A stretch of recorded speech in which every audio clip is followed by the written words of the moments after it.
The Earth is very flat.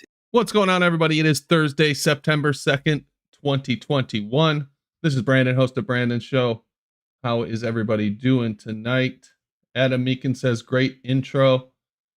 Indeed. Thank you again, Adam Meekin. He giving himself a compliment there, but well-deserved. Thanks again. And we've got PJ Cruikshank, Gadget Inspector, Jack653653, Mark Beretta. Yeah, 140 shows. Pretty crazy, huh? Thanks, Mark. Askin Raziv, Bill G, Shills vs. Shills, Gadget Inspector. I think I already said that. PJ Cruikshank was first and said Arwen's show was good earlier. 1,000th show. Holy crap, man. Damn, Arwen. And Shills vs. Shills says that there is a no fanfare video on Star Rotation that we should check out. Not familiar with that channel, but I'll look that up during the show and see if I can find that and take a look. Anyway, let's see. Sounds good. Thank you, Bill and PJ. And we've got a bunch of people in chat. I think Jeremy's got something he wants to present today. We'll hold off on further presentation of my stuff and hear what Jeremy has to say. I think it's along the same lines. So let's go.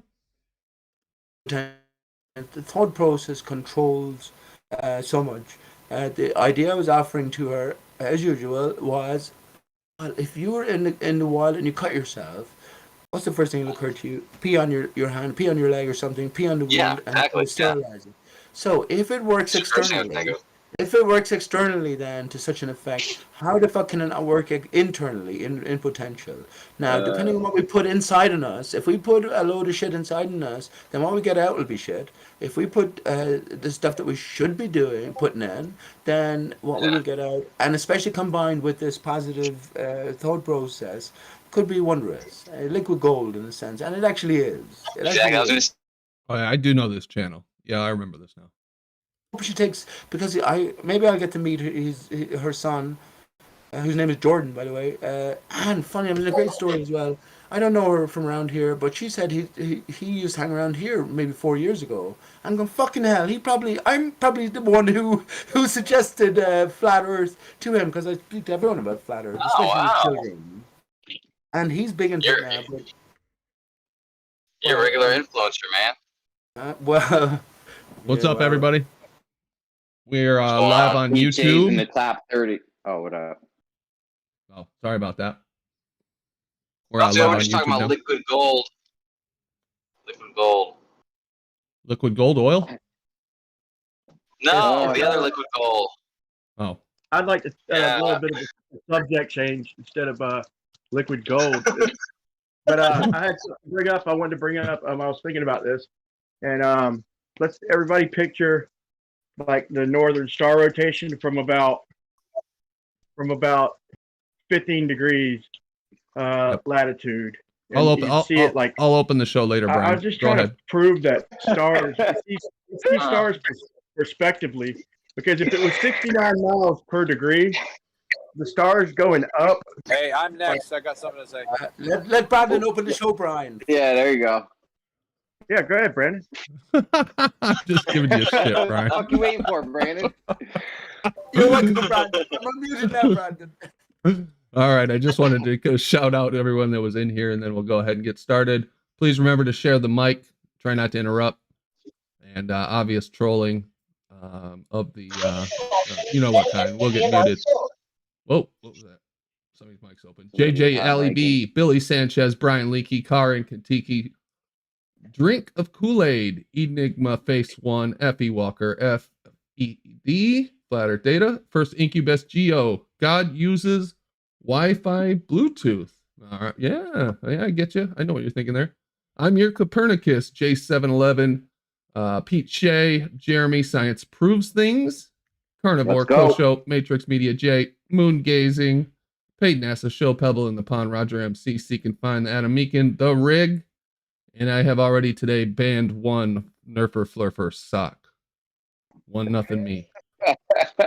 Let me just say to open it. I'm unmuted again, Brandon. I'll try keeping control. It's a passionate situation, but I just got Kosho and Jeremy to sing "Old MacDonald Had a Farm" to prove to me that they weren't one and the same man, which I always suspected. So I have to relinquish. They're not one and the same. I'm sorry I missed that. Yeah, Brian. I've already singing sang, Old I already MacDonald sang Had a it 20 Farm. times today for the kids. So Okay. Brian, you were dying to say something. I rudely interrupted you. Go ahead. Brandon, I am very sorry. I looked and I'm like, why can't I hear Brandon, man? Like he wasn't at the end of the show yet, and I had you muted. I am so sorry, dude. Of all the people, but Okay. I'm glad they said something, man. I'd have kept rambling on. You know how I am sometimes. But anyway, so I was talking about the. It was asked yesterday, and it kind of got brushed on by. Is it 69 miles per degree? It seems to be, but I was just trying to prove that the star trails have something to do with perspective, because I'm trying to put everybody on like 15 degrees latitude, how we see the northern star trail kind of up and down in our sky. And if it's 69 miles per degree, visually we're just seeing them on the left side say go up, and on the right side go down. Wouldn't that be some perspective? Would it still measure out to be 69 miles I per have an degree? issue. If I we're got a staying big still, yeah, go ahead. I got a big issue with this 69 miles per degree thing. I mean, I'll let you finish your thing, but I wanted to go into something next. I know Travis wanted Well, to that's go pretty too. much it. In other words, if I'm just sitting in one place at 15 degrees latitude, so the reason I picked 15 degrees latitude is to get it up off the horizon just a little bit. But let's pick the center of the star trail. The stars off to the right of Polaris, the stars off to the left of Polaris. Some of them are going up. I mean, on the left they're going up. On the right they're going down. Has it ever been proved? That seems to be perspective, in my opinion. I mean, would that still equal out to 69 miles per degree? I'm not moving. Oh, it's And the stars are perspective. moving. I know. The I don't know, what do you think? the 69 miles per degree is taken from observational reality. It's how you would then interpret what that means. Yeah. I'd like to Adam, hear- do you I'll tell want you what to I mean. correct them though? Adam, do you want to correct them? When you go east to west, it's 69 degrees, but when you go from the equator to north, it's not a constant 69 degrees. I think the whole thing's an approximation, and specifically with that one, but it's a good approximation when you talk about Polaris, and that's all it relates to. How you then relate that to your worldview is the important thing. Whether you attribute that to, as it's been discussed, on a flat plane and with trigonometry, to perspective and distance, or whether you attribute it to the fact that you're further away, therefore the Earth's curved more, so you've angled away from the star more, and its relative distance is immaterial because it's set off billions of miles away from you, or like all of them. So it's what you the objective reality is one thing, and that approximation, fine. It's what you do with it rather than arguing about its accuracy. I think that's more important. How you interpret it. Right. Well, they've got a real issue. Let me just. Can I ask you, Adam? Adam, can you clarify that I think I'm right anyway. I'm looking for Evening, Rumpus Pete. to clarify. How you doing, man? Yeah, been a Can you while. clarify? Hope you well, Prof.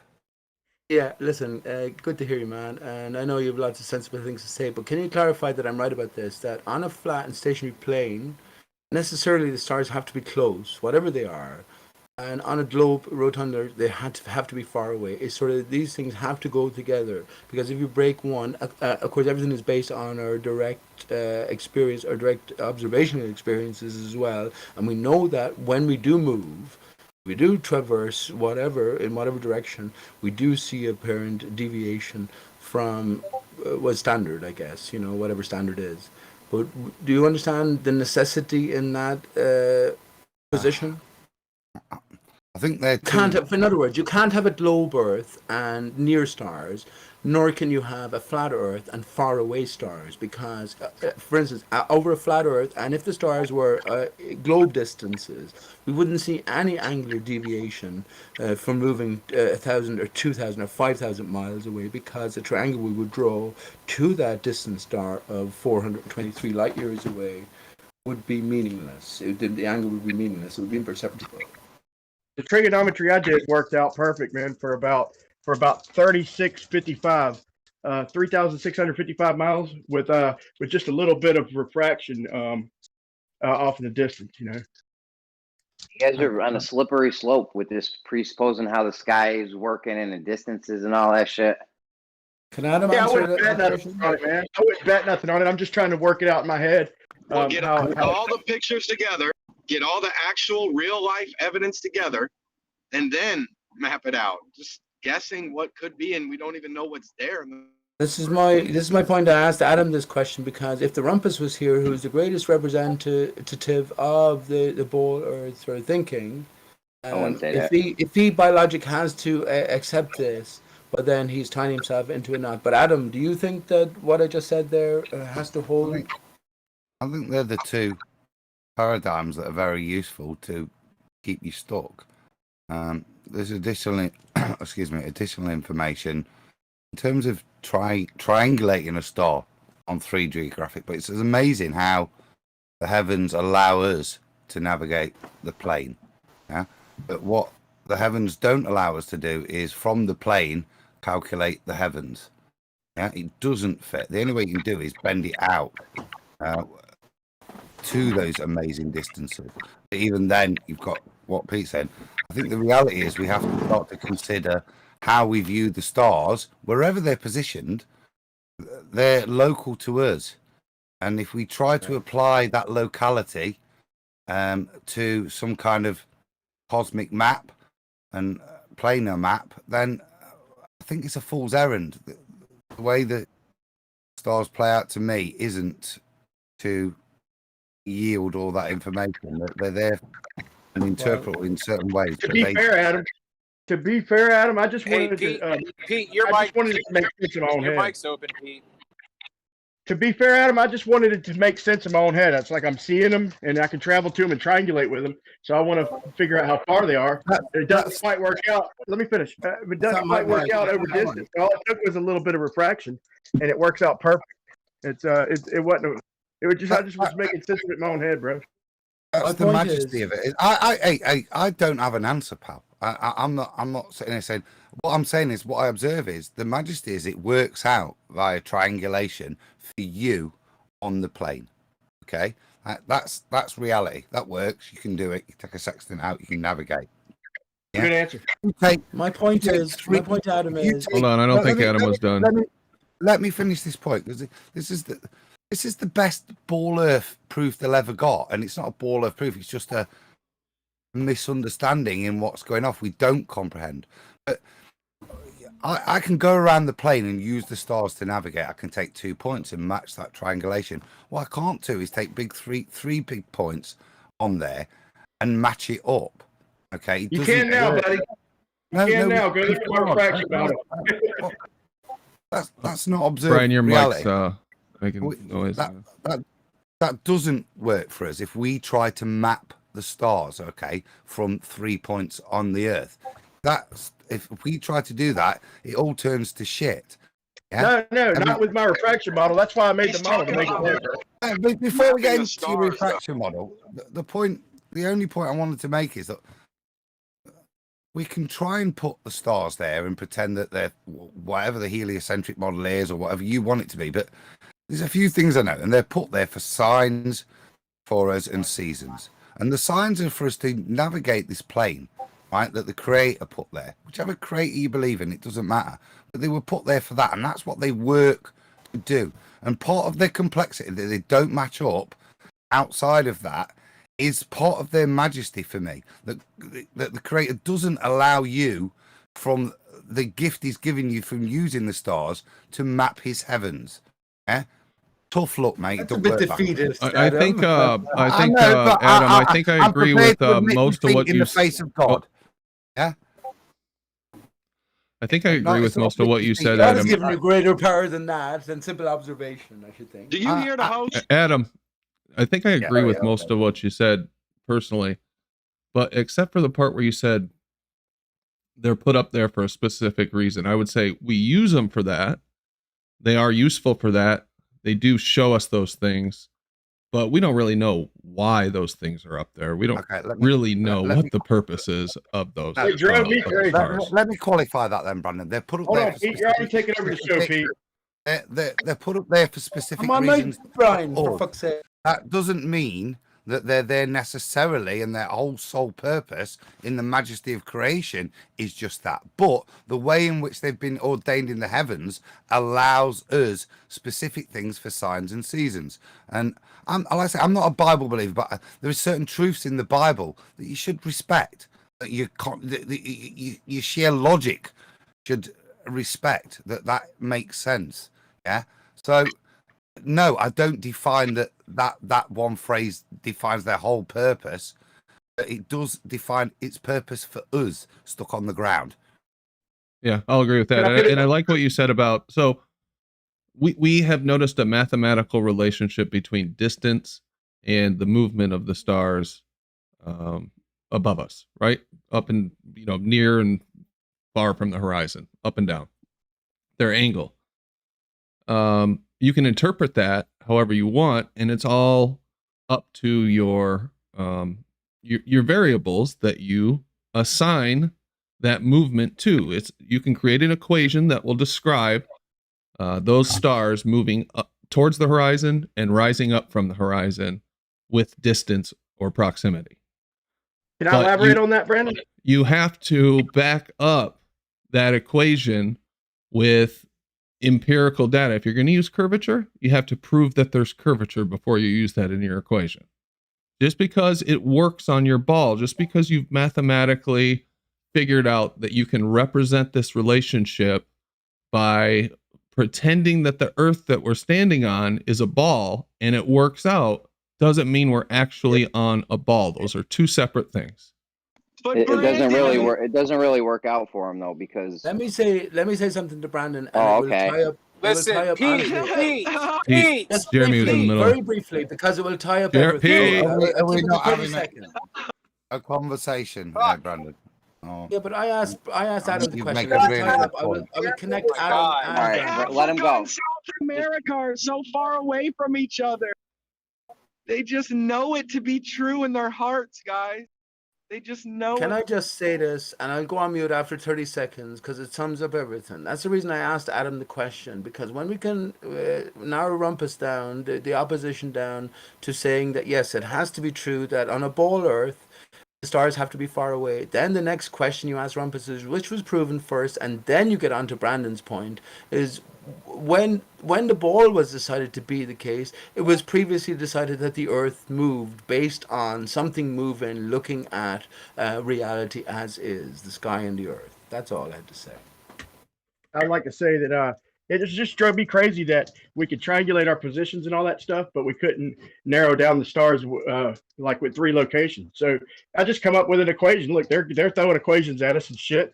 So I just come up with a reason, refraction, and then I just come up with a simple little equation to explain it. Now the triangulation makes perfect sense. The sextant makes better sense. It all makes better sense in my own head.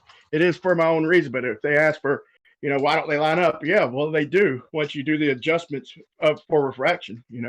It's just my model. That's worthy behavior. Dude, props to you, bro. For real, sincerely. Does anybody want to fight me right now? Go ahead, Jeremy. No. Can I ask for that to be sent to me? That model, because like I say, that's one of that's the bit that's missing. Yeah, if we could match that up, then there really is nothing. To me, it's the only equations. And it's not a proof of a ball, but it's the only way you can explain stuff that supports the dimension they're given. But I mean, admittedly, they backworked it, and that's the whole point of what Brandon was saying, trying to interpret 69 miles per degree. That's Newtonian, right? It's taken from reality, and then the concept is backworked from there. Yeah. Newton didn't. Yeah, he dropped stuff and measured how fast it dropped, and then invented the rest of it behind that theory. You've measured the stars and the rest of the concept, and this is the point. You've got to then choose which concept you're going to take. Do you choose that your degree drop is because of curvature and a subsequent angular change of your viewing point, or do you view it because of perspective? Yeah, it's really no, slick, no, and no. I can't say this enough, and then I'll turn it over to you, Jeremy. This idea that just because you have created a model based on empirical data, you have this empirical data, just like gravity, just like they do with just about everything, and then you've come up with some kind of hypothesis of your own that matches that empirical data, and you say, well, my model predicts it, therefore my model and what I say is causing this mathematical relationship is true and supported, I think is flawed logic personally.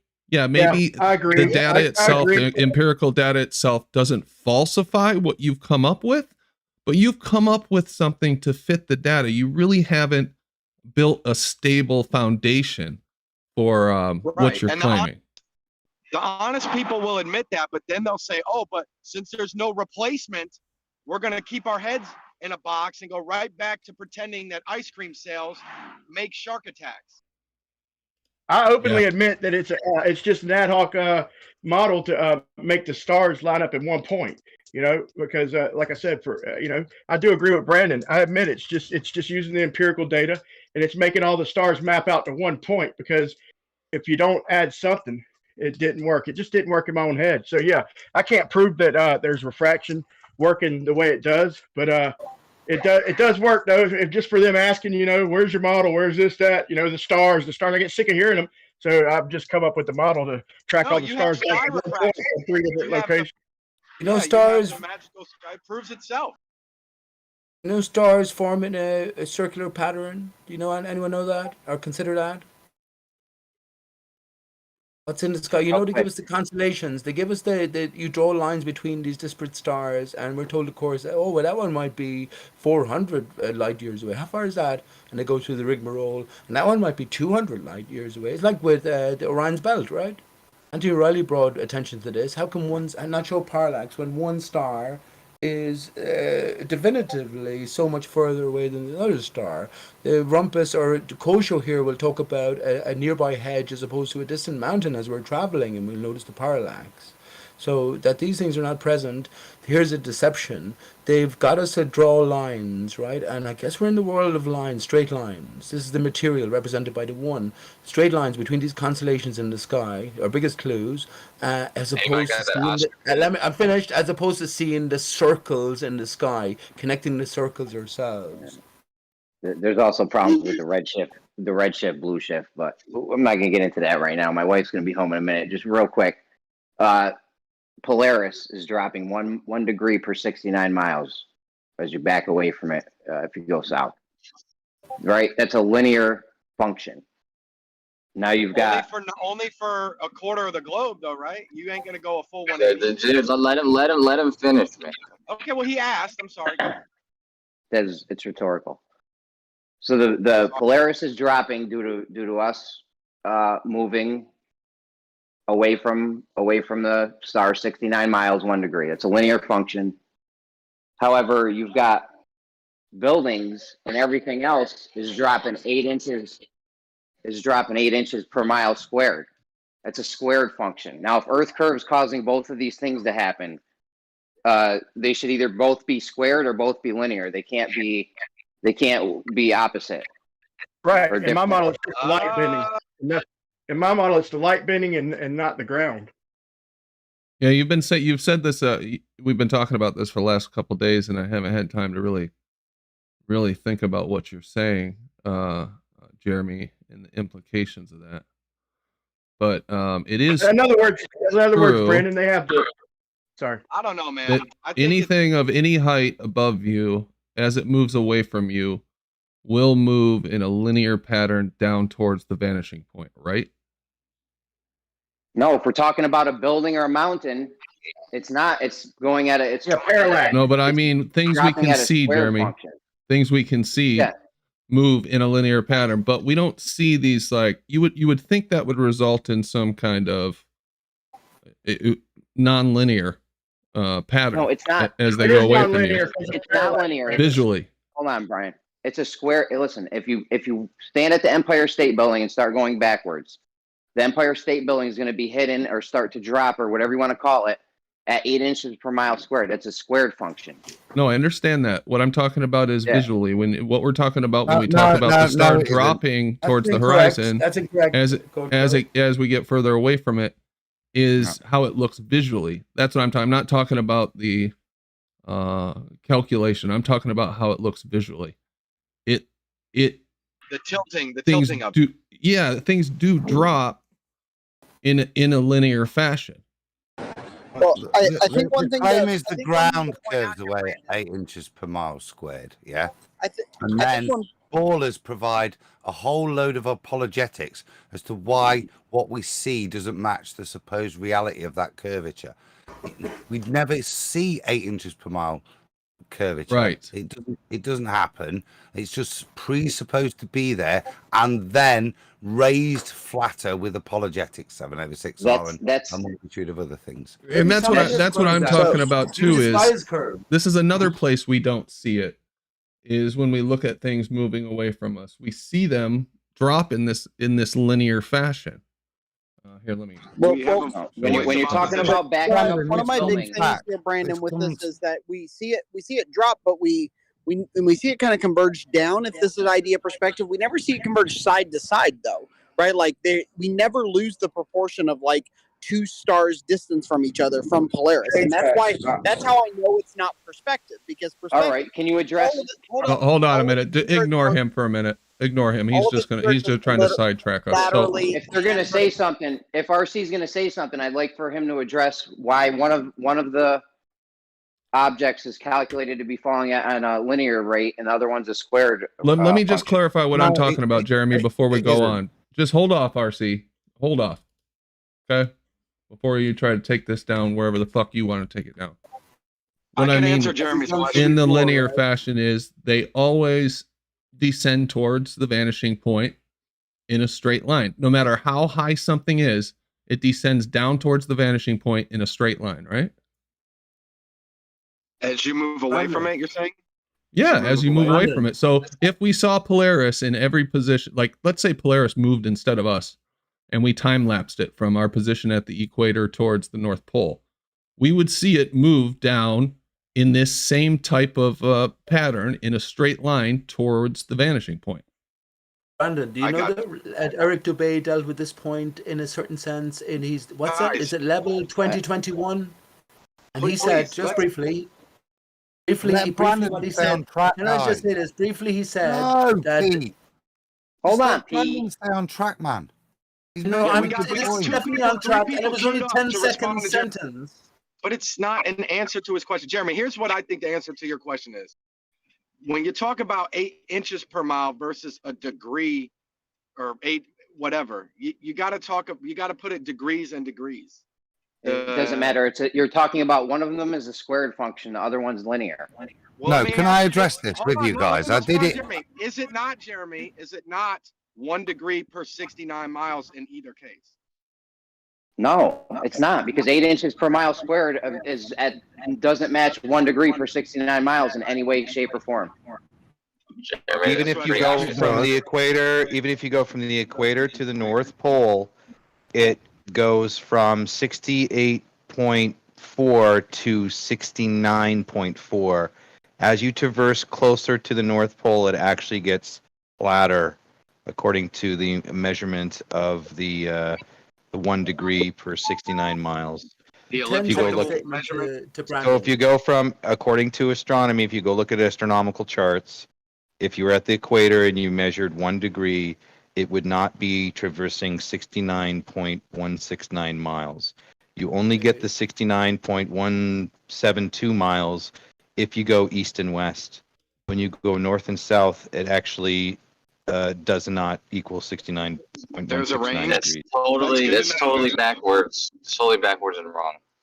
And North and south is a 69 at the equator. consistently. That's right. And North the to south. east and west It's a is the east north and to west is south. cosine of the latitude times 69. If you were at 90 degrees at the North Pole and you measured from the center of the North Pole out, you would get 69.407 degrees. If we were at the equator and we measured 1 degree at the equator out towards the north, you would get 68.4 degrees. So it's not a constant 69.169 degrees. You've been lying. All right. No, but respectfully, if that even irrespective of which way you want to make it ablate, if you're pre-assuming the ball, all of these figures require you to define the shape that you're measuring these things on and what these angular measurements actually mean. And this is what Brandon was talking. You've got to define what your angular change means, right? You can, if you decide curvature, right, then you're on a ball, and every conversation from that point on is ball based. If you decide that actually is reality, and if I was to take the top of a lighthouse instead of a star, and the reason I perceive an angular change or reduction is because it's further away. It tells me how much further away that is. So you've either got to apply it to known reality or push it out billions of miles to impossibility. That's the crux of where you've got to decide the point forward before you can then presuppose your interpretations of your 16 hours per degree. Define what the degree means first, because you just quick answer for Jeremy. What's Go. Let me quick just say answer this for for 10 seconds. No, hold on No, a second. God damn No. it, Pete. He's just started his sentence. Yeah. Go. Just very quick. Yeah, just very quick answer for Jeremy. Jeremy, there the two ideas you were talking about, the linear distance and the with angle and the squared miles, of the elevation change. You can think about for the angle change, you can think about a clock. If a clock is changing from each minute on a clock, if you look at the outside of the clock, the amount of space it's taken up is going to be equally distant. So that's that. If you were to turn that clock upside down and put it on a graph piece of paper, and then see the curved shape that you would make with that, you're basically the 8 inches per mile squared is going to make a parabola. So just imagine you're only looking at part of the clock. But yeah, if you were to graph that, it would raise up. It would get higher and higher at a squared rate. Same way I That's approach it. how Same way I curves are measured. Hold on, guys. Hold on. I agree with Brandon though. He's Hold on. Brian, he wasn't done. He was in the middle of talking. All I'm saying is that's how curves are measured in both cases. It's just two different measurements of the same object on the outside. So that's your justification. That's your justification for one of the optical drops being a squared function, another one being a linear function, even though this cause is the same, us going back, moving away from it. That whole word salad shit you just hit us with, that was your explanation? It's fairly simple. I'll make you a picture. It can't be squared and linear at the same time. Let me say something. Let me say something briefly that combines everything. Adam, that's my whole point here. We got to decide logically what is possible. And with a ball Earth, the stars have to be far away. With a flat Earth, the stars have to be near. Kosho gave his explanation there.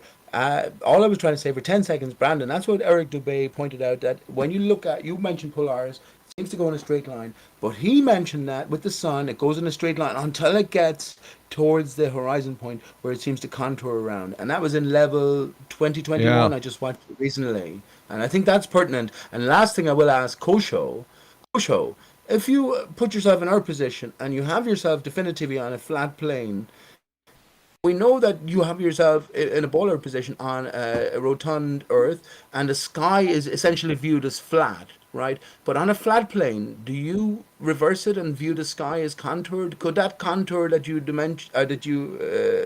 establish here be applied to the sky? Is that a possibility? No. Yes.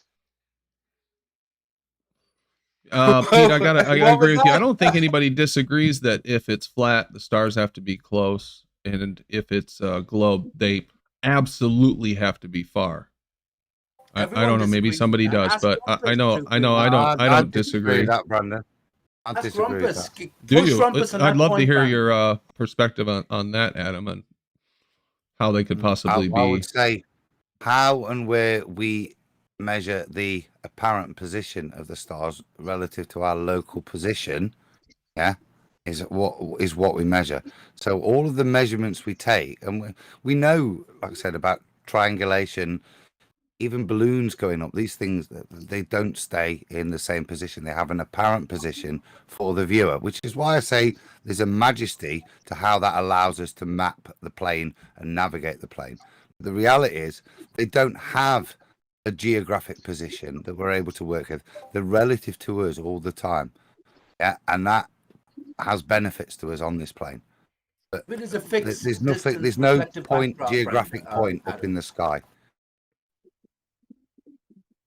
Maybe there's a fixed distance reflected backdrop, and all the stars ultimately turn out to be reflections, skylights, for instance. Then can we not make progress? I think Brian Leakey is making progress along these lines. When we see all the skylights, it's through the intervening atmosphere, which is water, until we ultimately get the thickest layer of water closest to our eye level.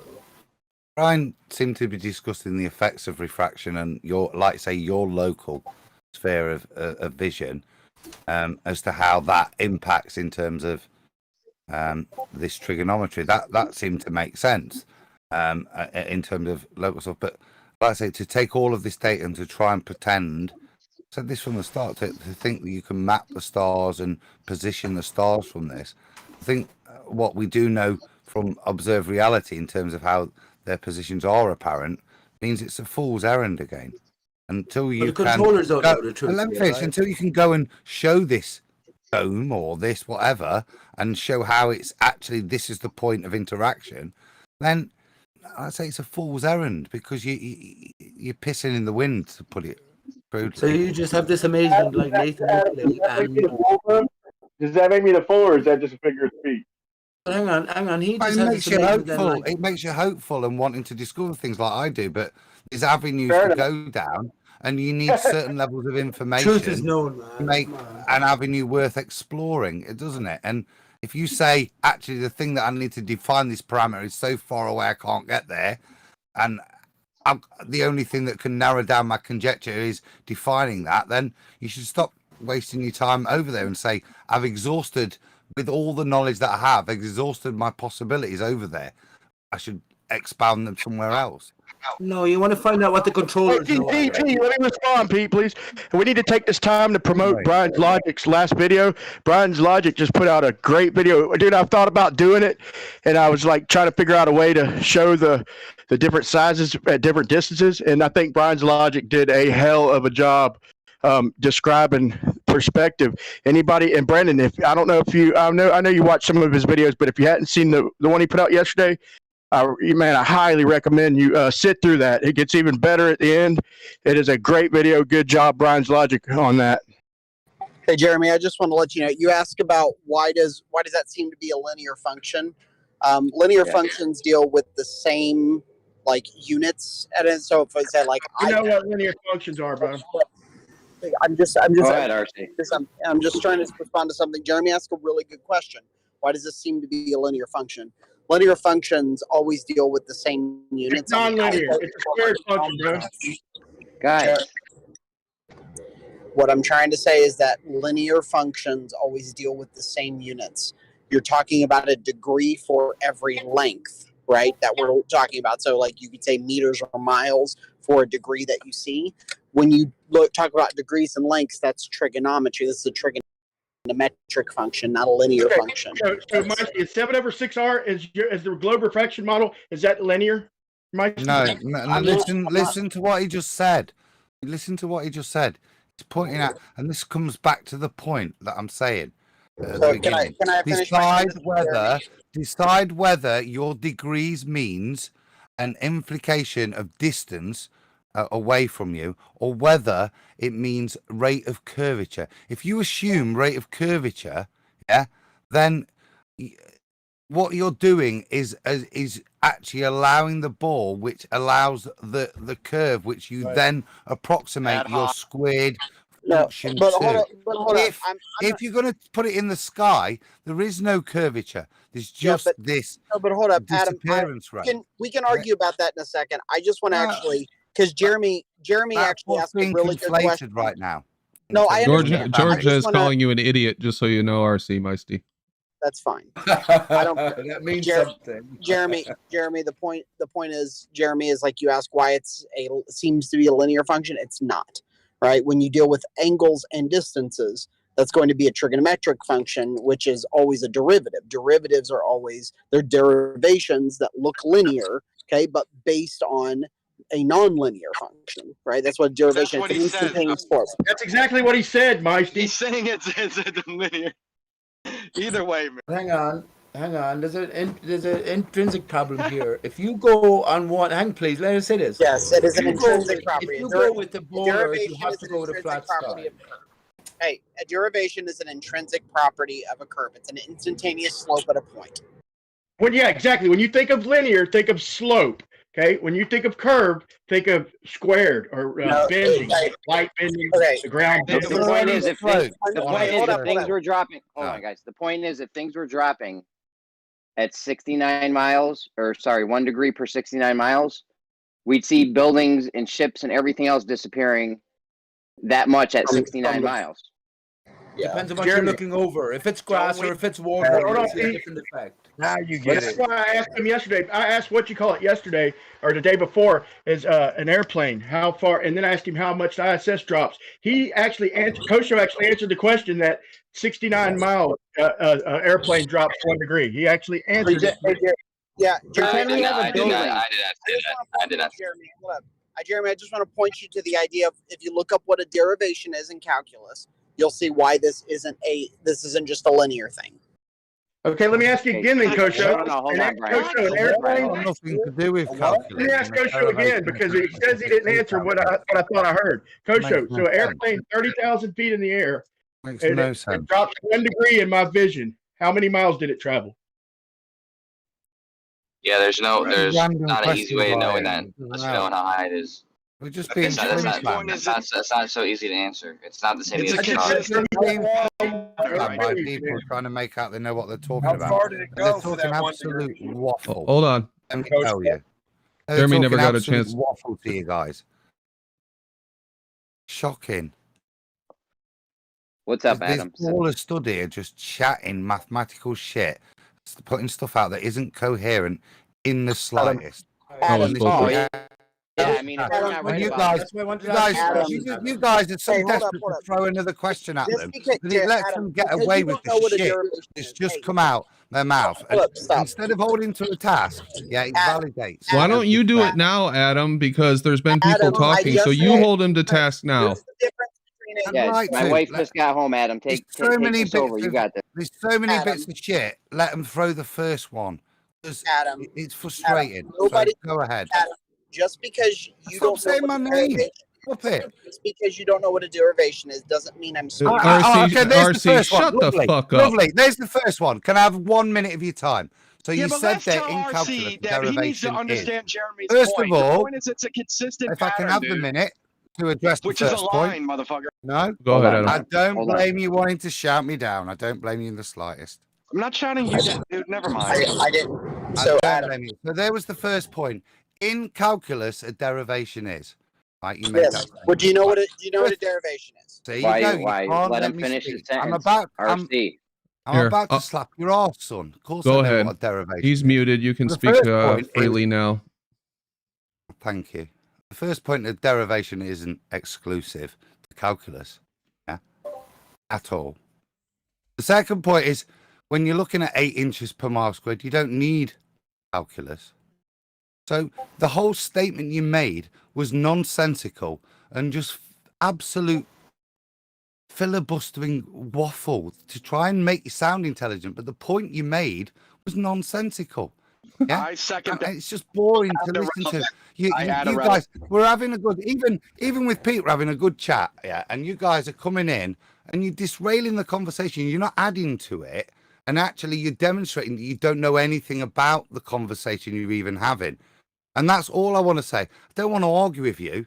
just want to make that point and make it clear that for the past 15 minutes, it went sideways as you lot were allowed to Meisty, chat if you can shit. agree to Jeremy's numbers, Meisty, then you should steelman his perspective on his point of the pattern and not try to like get specific about the terminology and the vocabulary. Like, dude, you know what Jeremy's point is. All right. So here's the point. If you think that an angle together with a distance is indicative of a linear function, then you don't know what a linear function is. A linear function is comparing two things. Hey, anybody claiming that, bro? Hold up, stop. Yeah, this is from the guy. Can you let me say finish? Dude, come on. Dude, you need to be asking Jeremy what he means. I guess you don't want me to This actually isn't definition warfare, bro. Yeah, Let me definition warfare. All right, forget it. All right. Hold on. You guys have fun RC, dabbling. listen, RC. Thank you. Appreciate that. Let me just state it clearly. The farther I get away from a building or a skyscraper or a mountain, the farther away I keep getting, the more is going to drop. If I do that with a star, it doesn't matter how far away I get. It's going to drop the same amount each distance I go back. How much further is the star away from a building you're measuring? Wait. When do you see an airplane Even if a star is in the 60 miles, distance? the building is When do you see an airplane in the distance disappearing from the bottom up? Yeah, well, that's a dumb question. So, Jeremy, let me answer you. It depends on how high that angle that you see on my screen here, the descent angle. I don't know what the right term is. There's probably a term somewhere of the hypotenuse is dependent on how high that object is above you. Like I've got another picture here that illustrates that with buildings. Brandon, when the ISS goes overhead, does it stay at the same angular thing, or does its angle change and reduce and increase as it comes towards you and go away? And that's only at 250 miles, isn't it? Supposedly. Yeah, we've called him out on that, Adam Goodman. I've honestly never watched the ISS. The point of all this flim flam with 8 Red inches says per a mile, lot which of is info. just mathematical ways of trying to describe things with straight lines on a curve which has no straight lines, which is all it Yeah, is. but let's let Brandon make his point real quick, because Brandon's got a good point here, and I don't think there's no way we can that's refute what I'm it. bringing it back to, which is subterfuge. It brings it back to that initial point I said. You've got to decide what this angular change means. Is it curvature and therefore your orientation change, and the dot in the sky where its position to you is, and your distance away from it is irrespective because it's billions of miles away? Or is it because it's further away on the flat plane and therefore that's why you're able to calculate and navigate from it? Brandon, can I Right, clarify? so- You also Let have me to decide the clarify, contour of the Brandon. sky. Let me clarify. Hold on. Can I just say why I brought this picture up? So just to close the loop with what I was saying, Jeremy, is the height above you. See how these are different angles? There'll be a different size. There'll be a different angle to distance relationship and it's dependent on the object's height above you. So the higher an object, the steeper that angle is going to be down towards the vanishing point. The lower the object, the closer to your level of vision, the shallower that angle is going to be. And so it's not always going to be 1-to-1 where you move 69 miles, it goes 1 degree. It changes depending on how high it is above you.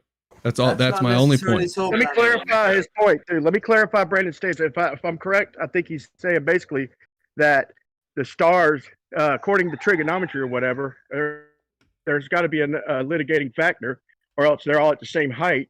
But basically, trigonometry dictates our perspective, basically. I would agree if that's what you're saying. No, I didn't say anything. Right. No, I didn't say anything about trigonometry. I'm just making a very simple observation that the angle of descent of parallel lines away from you towards the vanishing point gets steeper the higher the object is above you, and it gets shallower the closer it is down to your level. That's all. All right, my bad. That's just that simple point. Yeah, but Jeremy's question though is about the Polaris. Is it doesn't change though.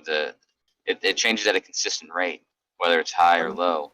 So what? which is what just Undecided do what what parallel you just is. said. I say, What you Brandon, just I said. Hold on a disagree. minute. Kosho, what the fuck are you talking about? Because it does do that. It's at a certain No, it height doesn't. above us, and it has a descent angle towards the horizon. Just talked about that 5 minutes ago. Now, what that Yeah, but I'm descent telling angle you that's- means and how you calculate it is a different thing. But it will do this exact same thing if you chart it out. It doesn't do that. That's what I'm It does. saying. It does. It doesn't do that. As you It does move away do from that. it changes. No, it lowers at 69 degrees. I mean, one degree per 69 miles. You're not Doesn't comprehending change what that. I'm Is that saying then. is that east Kosho? Is that east to west or is that north to south? That's north to south, obviously. Here, It's not north to south. It changes again. You're not listening. If you want It to is north to south, dude. if you want to look at astronomical charts from the equator to the first degree, or sorry, one degree measurement from the equator, you'll get 68.4 miles. It will not be 69 miles. When you get to the North Pole, then it will be 69.407 miles. So there's a change in angle between the North Pole measurement and the equator measurement. All right, I'm it's glad very you told me minor. that, So bro. hold on a minute. Let me respond to Kosho's thing. It doesn't do that. So you're saying that if we backed off, if Polaris were an object and it went away from us, straightforward, that it was over the Earth, it wouldn't descend down there to the vanishing That's what I'm point. saying. We're going away from it, and you can use a different star then, one that does go over your head around the Earth. It'd have to be over your great circle, so it'd have to be directly above your head, basically. But if there were a star that were directly above your head, and this is how the night started, and as the night went on, it went past the horizon, it would also do this. You're not forget making the much star. I sense think right now. Kosho's descending now. Is this making sense to you, Adam? What he's saying? No. I don't. No, that's ends my flippant point, Brandon. Yeah. I The missed point, half of it. Kosho, what rate does that building disappear at? Does the building lower? If I went 69 miles further back, is the building at 89 degrees? Sure. Okay, I'll leave that there then. Thanks.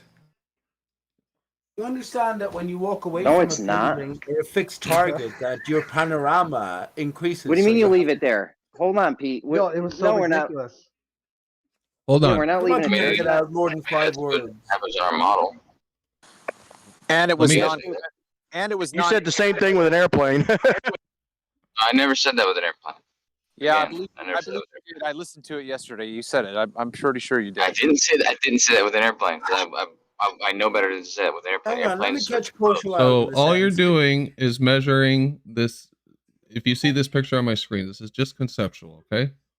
When you're measuring the angle, you're measuring that hypotenuse as it descends down to the vanishing point. It's always going to be a hypotenuse down towards the vanishing point for objects that are above you that go away from you, which is what we're talking about. That's how you measure stars. You always measure them face on looking at them. That's why I said, Brandon, everything follows trigonometry. I mean, I agree with Hang that. on, I mean, so it'd be a double. Yeah, but vanishing that gets point touchy as you because walk when away you try around to the apply curve, right? trigonometry like they do, like they try to pin us on it, where you should be able to do the trigonometry and it should all be in the same place. You know, their Polaris debunk. It doesn't work. Right? That's why Adam said, "What's the point in it does with entertaining the likes regression, of Kosho?" but yeah, no, I'm bullshit. Yeah, I agree with you on that. What's the point in entertaining the likes of Kosho? Because he'll just offer the same arguments. But when you question him more deeply, Kosho, as you're walking away from the building, first of all, you have to decide whether you're walking away on a curve or on a straight line. And if you do decide either, you still have to decide that as you're walking away, to your perspective, you're taking in a greater panorama. So any particular object would, I'm talking a panorama in both extents, right? So in the left to right extent and the distance extent. So every object that you had focused on would narrow in size naturally, right? No matter what setting you place yourself on. And any instrument you decide to use will always have been designed on how your fucking perspective, your eyes work. So you're caught in every sense. But I agree with Adam, there's no point in entertaining these things. We need to entertain I was just what is. thinking while you were talking. I wasn't really listening. I was thinking for a second. This is September. September this month. So that means in 3 weeks' time, it'll be the equinox once again. And on that day, all of us, every single last one of us, could measure the sun's movement across the sky as it goes above our head and farther away, and we can test this out. We can test this out on 3 weeks from now. And then what? I know for a And fact. then I what? know for a fact. Oh, I know for a fact it moves consistently at the angular elevation. My model. Coach, my So model predicts that, buddy. what? My model So predicts that's that anyway. it moves away from you. You said it gets steeper and steeper. Dude. No. That's what you said. That's Yes. what I'm arguing against. That is how everything that's over you works. Yeah, well, I'm telling you, we'll measure this in 3 weeks, and then we'll see what's what. Let's see My model predicts What do you that, fucking what do you think I'm saying? You repeat back to me what you think I'm You saying. said Coach when Shaw. something's overhead, as it moves away from you in the distance, and you can't be seen anymore, the angle gets And it can't be seen anymore. I never mentioned not being able to be seen anymore. Well, Never said that. When it gets to the horizon, when something's in the distance and it's moving away from you, this is what you discussed. Yeah. Yeah, you said the angle gets more dramatic. It does. You said it gets Yes. steeper As and something steeper. gets further away. As something gets further away from Right. you, does it get closer to the horizon? Well, I mean, if it's going over the horizon, sure. I mean, You're a fucking talking about the asshole. angles, though. You are a We're talking fucking about the asshole. I angle. want you to know that. Angle. Okay, listen, Brandon. I'm an asshole, dude. Brandon. I'm an This asshole is because the- I just realized that we have a test that you can do in 3 weeks, and I just Shut up. Shut up, No, Coach. Shut the listen, fuck up, Coach. listen, Brandon, right now, here it is. Wait, shush. This is the exact reason why I made this suggestion. When your buttons get pushed right now by these professional trollers, these guys should be charged to participate in this discussion. If they want to be here, and piss us off with their stupidity, they need to pay you. That's what I'm saying. They didn't give him a cut. You muted me yesterday, Travis. They need to give Brandon a cut for tolerating. Yeah, but Pete, you're not a professional. You're just a natural, brother. No, I'm trying to fight fucking Kosho all the time. I'm saying this argument is ridiculous. Get rid of Kosho. Let me and Adam have a talk. Adam describes everything down to miraculous basis. We can't figure it out. I say we can, as long as we put. Yeah, but Adam's too good though, man. Pete, Adam's a little bit too good. He cuts the conversations off at the bud, man. We're trying to beg the damn question around here. He's not stupid. Adam is far from stupid. Sorry about that. Sorry. You should ask Kosho to No, do we the study appreciate on what Adam. We do appreciate what you do, brother. and see how a tree grow improves the globe. I That's bet the it angle of does the somehow. tree growth. I'm sure it does somehow, DMAC. Have they said that it does before? No, I'm just being Unless- funny. Like he says he watches something in nature, and that just means globe to him every time. Like he's got globe goggles on for like, if you see a rock on the ground, oh, we must be on a globe. You know what I mean? Like if every time I see a baby, we're on a globe. Well, how the fuck? Can I interject, Brandon? You know what I was going to say is you should do an episode on the sacred number 7920 and teach the ballers that the true indeed the apparent size of the Earth is not indeed scientific at all, but based on sacred geometry. Yeah, Brandon said it's approximation too, man. He led with that, but I'm gonna tell you, man, with What is Earth, Brian? what? What is Earth? We know what the fuck it isn't. What if the spinning ball or blue marble is Listen, metaphor? just let Brian say what he was going to say. Don't take him down. Yeah, this let me road. make a quick He asked me point. what, and I repeated it. What these So- people do, Pete, is they make a model and then try to use the model or a map to prove the stance of their damn model. They're trying to use the model to prove the model, and they don't realize that. So if anybody's paying these donkeys, What came first? What I mean, came first? I'd The be model of what came first? The model of Earth or the sacred number 7920? What is 7920? I've never heard this number. Why is that not ringing? Is that the So here's diameter? what the mystic religions. Yeah, so there's some of the mystic religions how they found these divine constant numbers and how they correlated it to the Earth being a sphere. One of them is based off of man's stride, or what's called a pace. So the invention of the mile, which is the MI, basically relegated to 1,000 paces. And out of 1,000 paces, you would have an average measurement of 5.28 feet. 5.28 feet times 1,000 paces gives you the mile of 5,280 feet. So that principle of the furlong was derived by taking the 660 feet, timesing it by 12 inches, and getting 7,920. So the 7,920 shows up in other words and Yeah. other phrases and other Can I ask a teachings question? from mystic teachings. So what came first, the mystic teachings of this number or the Is that an accurate estimation of the average Can I stride? ask a question though? Data. How when did they start using the inches? Right, feet and inches. I mean, that if you're talking about the ancients, they weren't using feet and inches 2,000 years ago. Nope. So you're already no, they were using miles back then based on the paces, right? So the evidence states That's that right, this particular calculation came later, of course, but I'm just trying to tell you that this sacred number 7,920 came before the heliocentric mathematical side of it. I still though. I'm sorry. I still feel like you're doing a conversion for us, right? So again, what was the number 7920 3,000 years ago? Was that number for them 7920? That's one way that you can relate it. There's another way they did it, yeah, which was finding these mathematical constant numbers, like for instance, the dimensions of a cube is 2160, and the apparent diameter of the moon is 2160. So these geometrical patterns that they found, correlated numbers, they applied to the reality that they observed via philosophy. And so as they continue on messing with numbers and correlations and patterns and they find these numbers like 86,400, 43,200, 7920. Those are the dimensions of the cube 2160. Just go through that. Hold on, 72. All these consistent sequences of patterns are derived by them taking mathematical equations and multiplying them by one another. And finding these, yeah, I understand what it is, and I agree. It's not gibberish. Go through how the dimensions of a cube are 2160. Utter gibberish.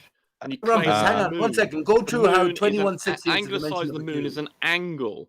Quite why you think using the equation to distance. God knows what the hell you're talking And then finish, Data. Can you tell us why the dimensions of a cube are 2160?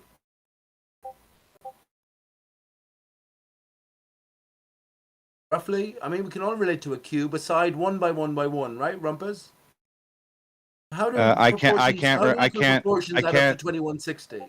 I can't remember how they did that, but at the end of the day, that's the dimensions of a cube, 2160. I'll just verify here 1 second. Yeah, I'm genuinely interested. I can sort of get where you're going, but of course we can all relate to a cube as equal sides, right, Rumpus? 1 by 1 by 1, 2 by 2 by 2.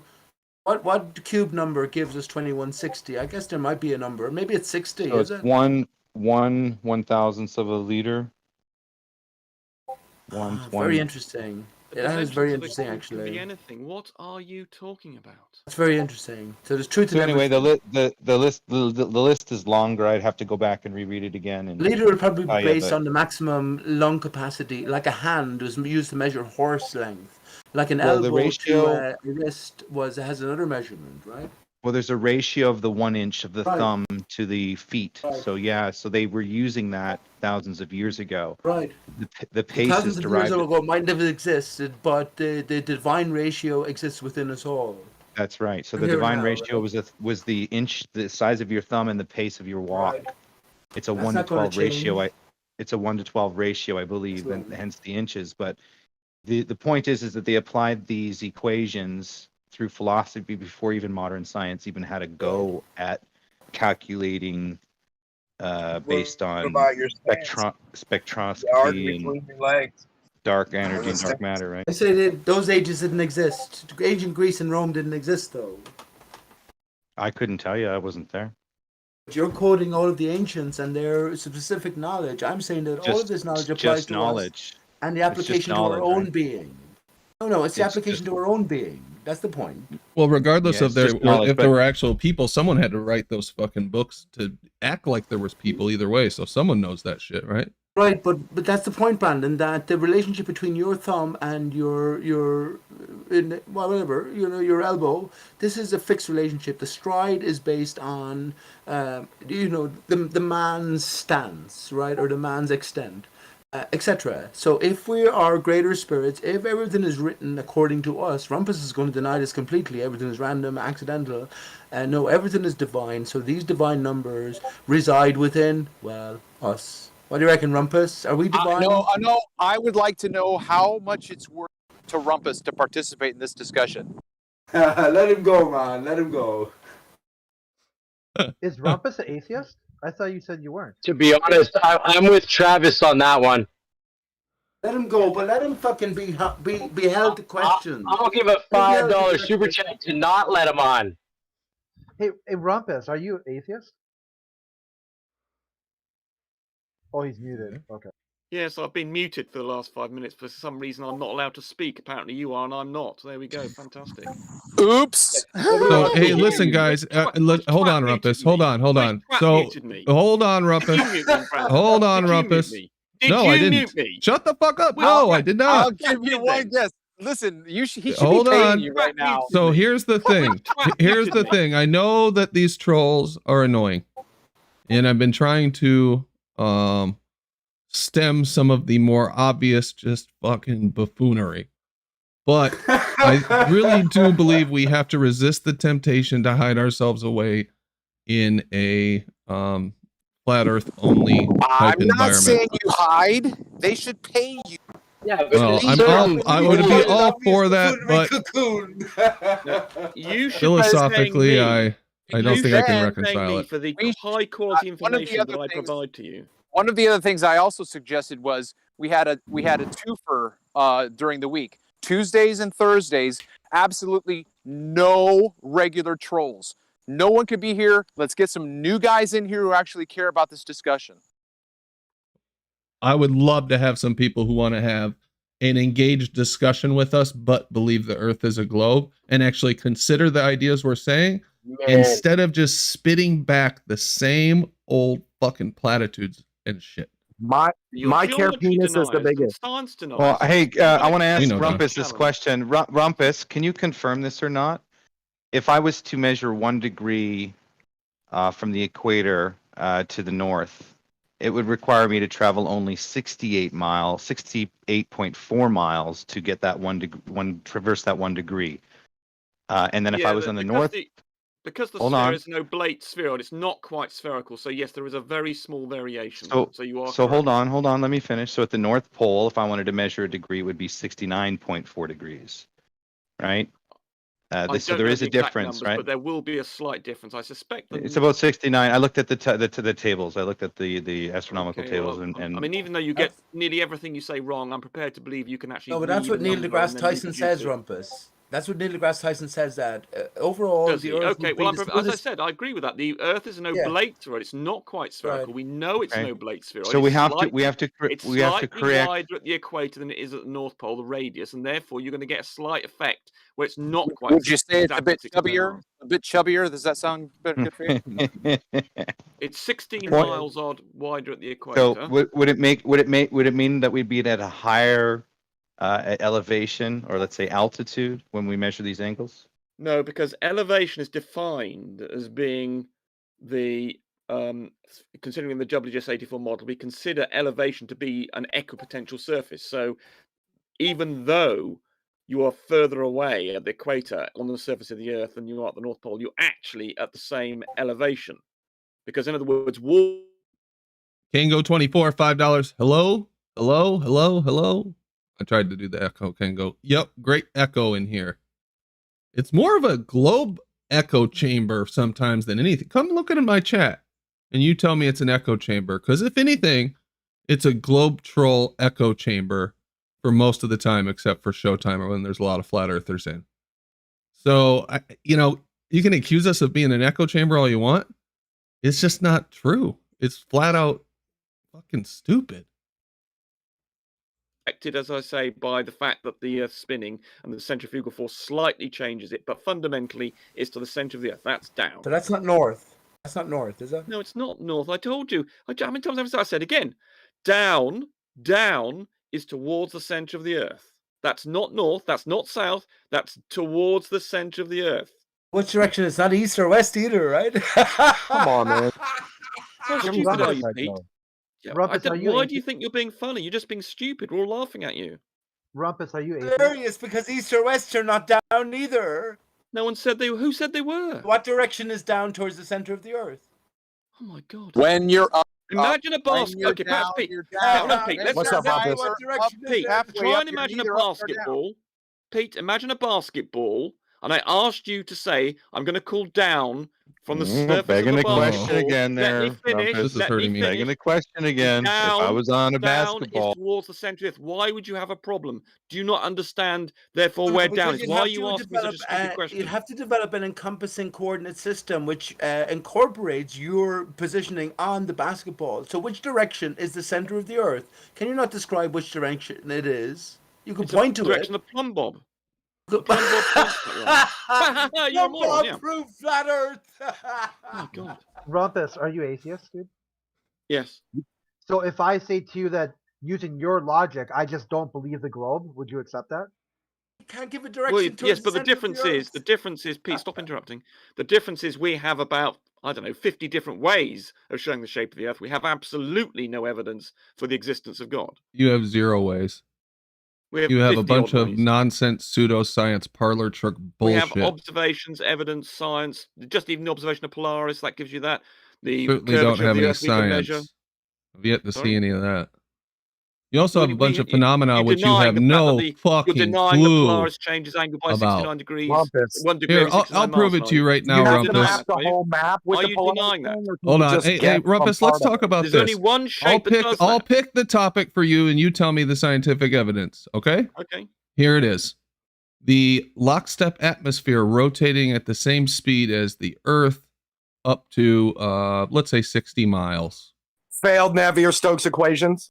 Right. So Please tell well, I mean, me we- by which mechanism that happens and describe it to me where I can see this phenomena take place. Well, you see it all the time. Well, tell me. Just go outside, you see it. I guess I didn't notice it. Tell me where I see it. Yeah, show me the Outside. model. Show me the modeling The fact software. that we know, I can tell you how fast Where's the you're model? rotating. No, hold on, Stop- Where's your Don. model? Stop interrupting Hold me. on, Where's- Don. Hold No, on, Don. where's your model? Why is someone Don, interrupting me? I'm Don, trying hold to on. take an answer. Right. Rumpus. We know the Earth's rotating. We've got about Okay, so 10 we start different- off with the assumption that we know the Earth's rotating. Got it. That's Which we number do. 1. Keep going. Yep. Right. So from that, we know that the air around us is general. If we ignore winds, if we ignore local winds, we know that on a still day, for instance, as we know we're rotating, say at the equator 1,000 Oh my miles God. where you Just are, it might be stop. something like Just 800. stop. I asked you model. where I could No see this model. Beg the phenomena. question again. You Go just outside. beg the Okay. question again. What do you want to see? And The you air started is off still- with we know the the air Earth's is a still- spinning globe. Therefore, just tell me Yes. how you established it scientifically, by which mechanism the atmosphere moves in lockstep with the Earth up to 60 miles high Because we above know the you're surface of the Earth, rotating. and where I can witness this phenomena taking You place. can witness it outside your front door. Yeah, Well, it doesn't I'm do that, looking out my Brandon. window When you're right out- when now. you're- What when you're do outside I your front see door- that tells me that it's taking When you're place? outside your front door, we know Yeah. you're rotating at say 800 miles an hour. As the wind is Jesus. wind is not moving 800 miles an hour, but in fact it's stationary. Therefore, you know that the air is also Do you moving not 800 miles see an how hour. what you're It's saying simple. is pseudoscience nonsense? Do You not didn't. see Show me that the you're ground being puts in the air. wrong? Show If me the I ground can puts in the air right at the If I surface. can prove to you you're moving 800 miles an hour, let's suppose you're in a train. And No, I said, no trains today. You don't No understand trains. logical No arguments. trains. No trains. You No don't trains. know you're going to get a train. No. If a Suppose train's you yell going out 800 your miles No an hour, trains. and you stuck Ad your hand hoc out the window. explanation. You go think about Ad hoc it Stuck your hand explanation. and out then the come back. window. For We're begging the good. question fallacy. Thank you. What Get the an dude ad said hoc was he explanation yells, for begging the question he yells fallacy. out his door and yells 800 miles an hour. Can you show us that? I already muted him, D-Mock. He failed miserably. He started off with the assumption that we're on a globe and went from there. What a sissy.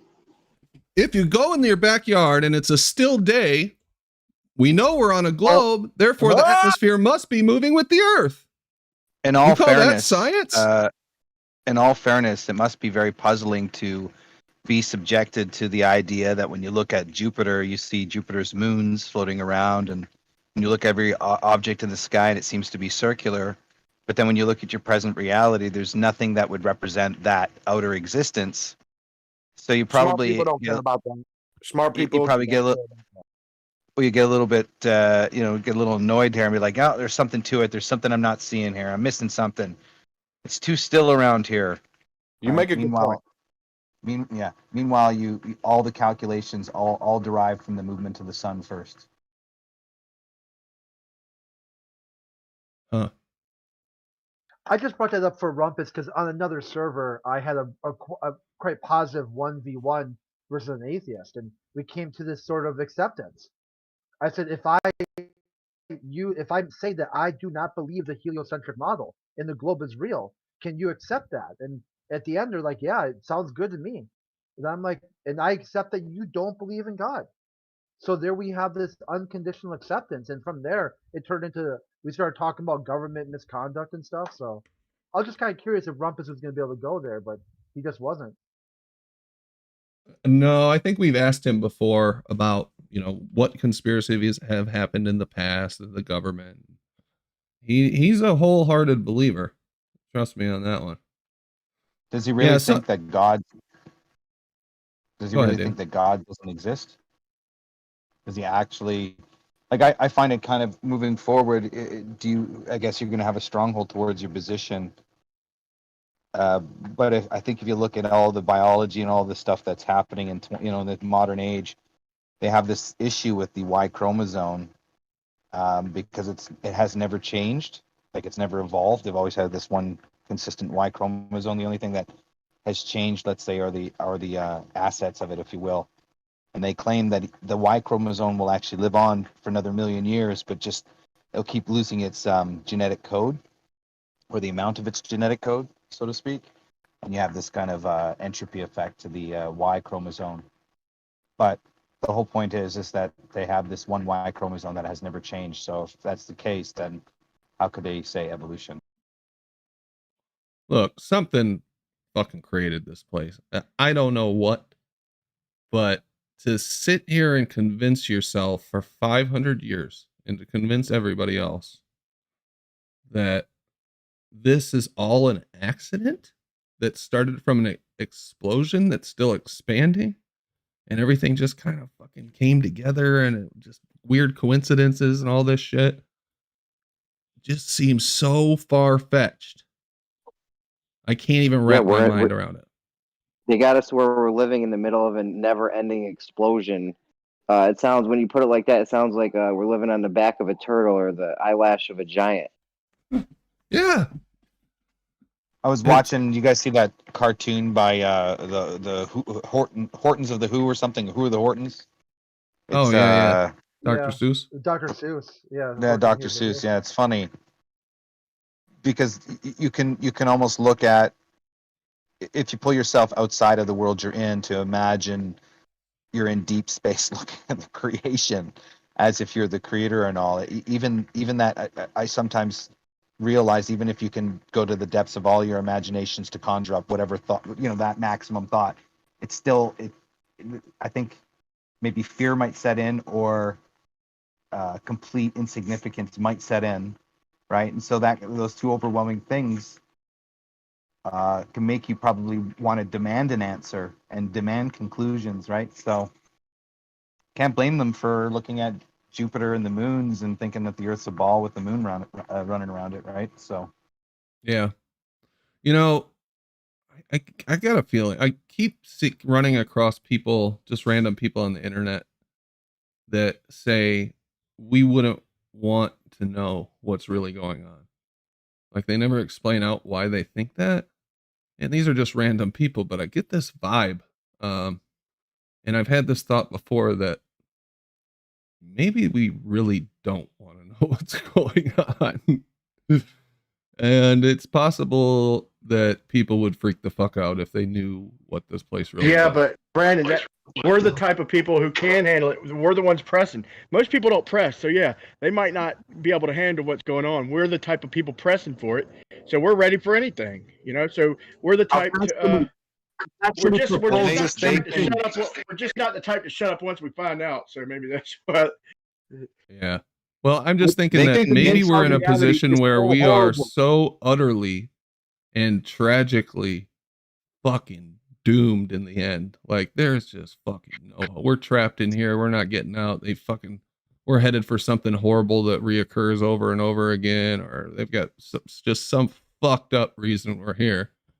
And maybe it's better just to be your little ant in your little ant house without knowing that one day your guy's gonna dump you out in the fucking trash or flush you down the toilet. We've all thought of that, man. I think about that a lot. But it's too late. It's so horrible that we might as well not even know. I was gonna say this, man. It's too late for us to go back, man. I think one thing we all have in common is we all are seeking knowledge. We love science. I bet you everybody in here just about loves science and was into all the planets and shit before we got woke up, and we're just on a quest for knowledge, man. That's where I agree with Pete and shit, man. He dives in pretty deep sometimes. He gets you thinking, man, because we don't know. Nobody knows for sure. That's what I tell my children is my opinion is nobody knows for sure what this place is, when it was invented, you know, and it's just a quest for knowledge, you know. Nobody knows for sure, in my opinion. Yeah, in my that's why when opinion, this atheists say- community, we have some of the most unique thinkers that I've ever come across in my entire life. And sometimes those people, you hear them talk, and at first you think, that sounds fucking ridiculous. Or the way they say something is like, it just sounds crazy. You know what I mean? And then you think about it, oh, I fucking get what they mean.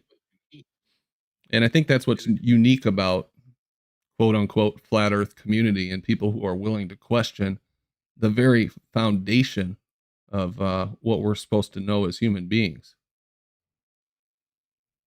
Just my 2 cents. Like the famous George Ellis quote, not word for word, but how there are a range of models to describe what's going on, you know, with the stars and the sun and all that. There's a range of models and math that can explain it. And but you know, they a lot of cosmologists like to hide that fact that it's just not one model, the heliocentric model, that can explain everything.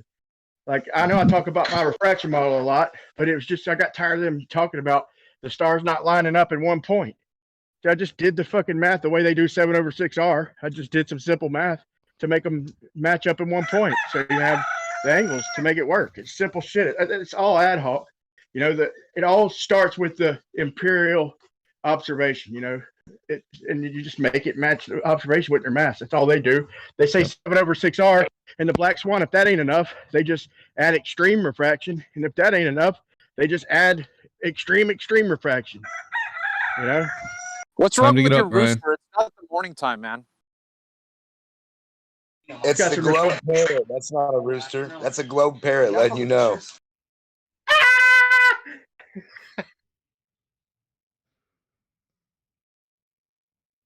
No time for the globe. That's what it's saying. Yeah, I love it when I love it when I'm reading Andrew Thomas Young, and he talks about steep refraction, massive refraction. Like, there's no values to those, and it's just ridiculous. But what do we see the most refraction in? Let's be honest, okay? What do we see refracted the most of all? I think everybody could agree, or you know, at least top two, the sun. That's what we see refracted the most. You know, it's the brightest, and it's arguably the farthest away. It doesn't refract like crazy, but every time it hits on that horizon, it does crazy shit. You know, I could argue that. I could probably. Somebody's silencing me here. Oh, I think that's let me see who that is with the mocha or the mocha icon. It was Coffee Travis. Travis, would you describe that what happens with the sun like all the time? You know, a couple times a week, clockwork. Would you describe that phenomenon as Fata Morgana or Fata Morgana? If you haven't seen my videos on Fata Morganas, I know that this is going to trigger Ed, but there are only inferior mirages. Superior mirages do not exist. Yes, they do, you idiot. Now that you mention So- it, it would be hard to prove. That'd be hard to prove otherwise. Yeah. Rumpus, you act like that. There's like some big long range science, like science of teams of people out there, 1,000 miles away, testing for refraction. Rumpus, it's all modeling, buddy. It's not They're science. based on observation. We could do the They're science, but it's going to take an effort, bro. Okay, they're based on a presupposition that the Earth is a fucking globe. The only thing, shut the fuck up. Shut the fuck up. You shut the The fuck up. only thing, We the can only, prove it's the wrong. no, yeah, you can only prove, right? Yeah. can verify Hold on, that. just real quick. Hold on, just real quick, just for a moment. There we go. All right. The only thing that produces a superior mirage is the fucking curve. If the Earth were not interpreted to be a curve, you would not have a superior mirage. I will take a kick to both shins with pointy boots for that claim.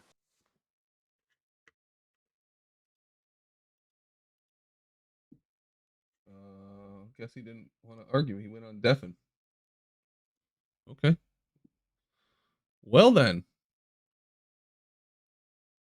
Travis, I wanna say something. You take a lot of shit for your observations. Travis doesn't know how to take a picture. It's a smudge. And while I do find the banter funny, I can't disagree more because I have learned so much from you going out there and just pointing your camera. Now, it's true you haven't quantified anything, and you've explained that several times why you haven't done that. But just looking at the world, it's amazing how much you notice just the observations, because that's where you have to start, right? With the scientific method is observe the phenomena. Right. And I started out on Pete Shea's side that it was the mirror water layer. Right. Okay. And I had to reevaluate even that from the very beginning. So, I didn't have any preconceived concepts in terms of. In fact, I was the first one, in my opinion, to start saying boats don't disappear from the bottom up. The P900 does not bring boats back from over the curve because that's a misnomer. That's not true.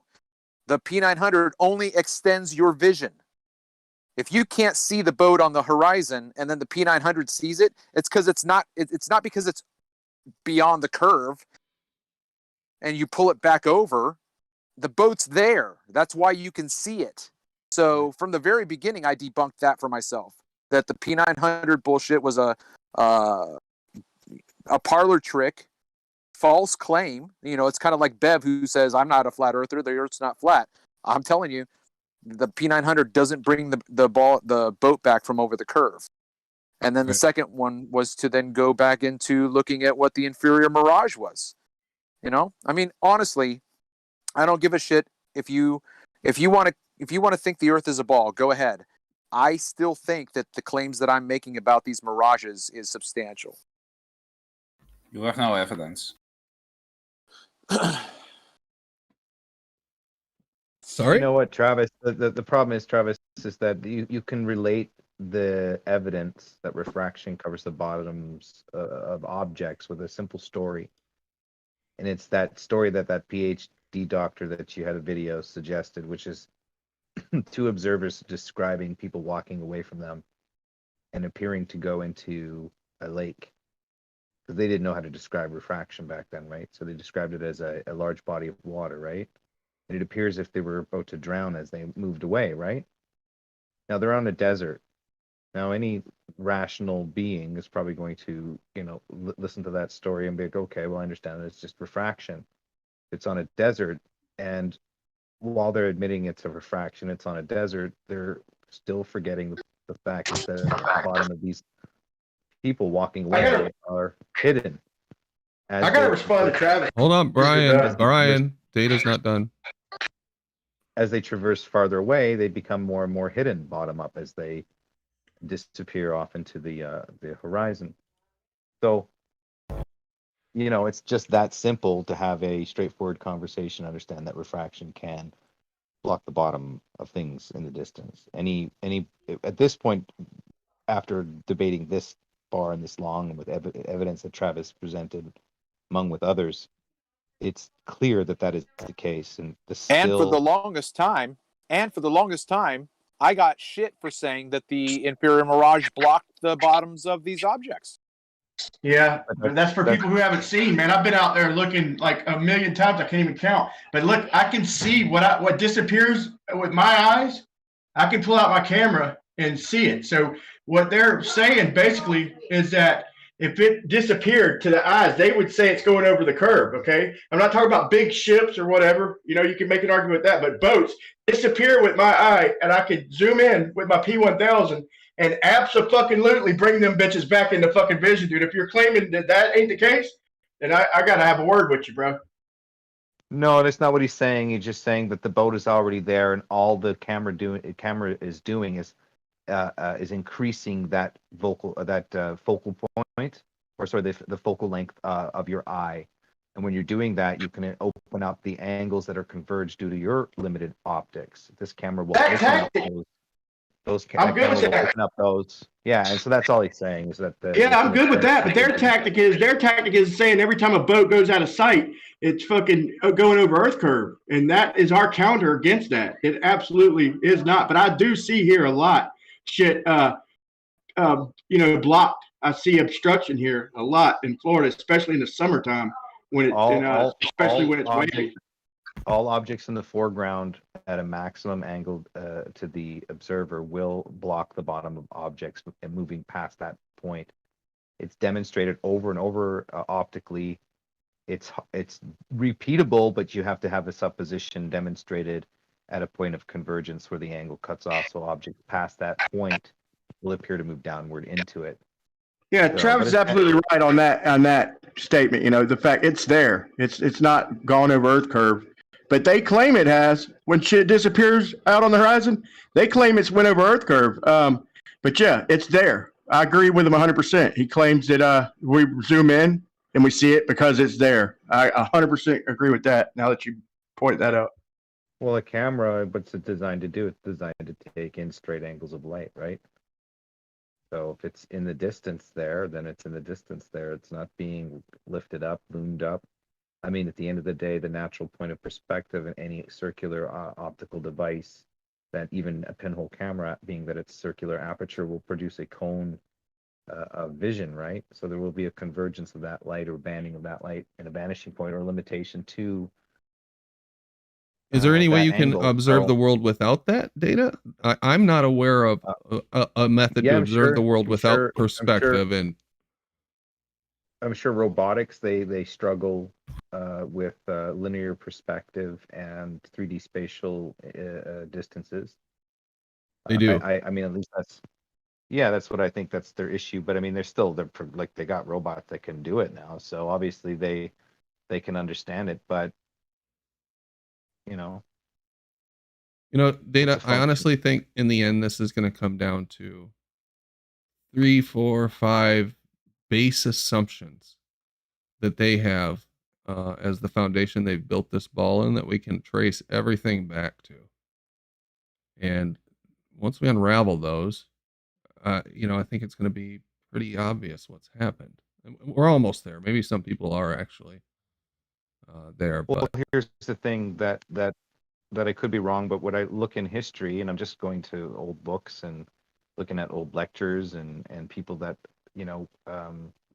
I guess have interest in finding sacred numbers in geometry and so forth, you find that the Aristophanes story is what they refer to in modern science now. But prior to that, if you look at the ancients, they had they put geometrical patterns on Earth, apparently. And I mean, this is coming from people who are suggesting these things too, right?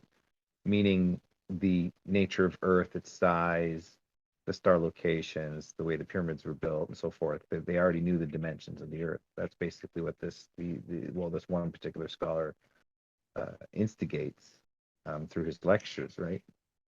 So it's funny how, and none of it's based on science, really, obviously.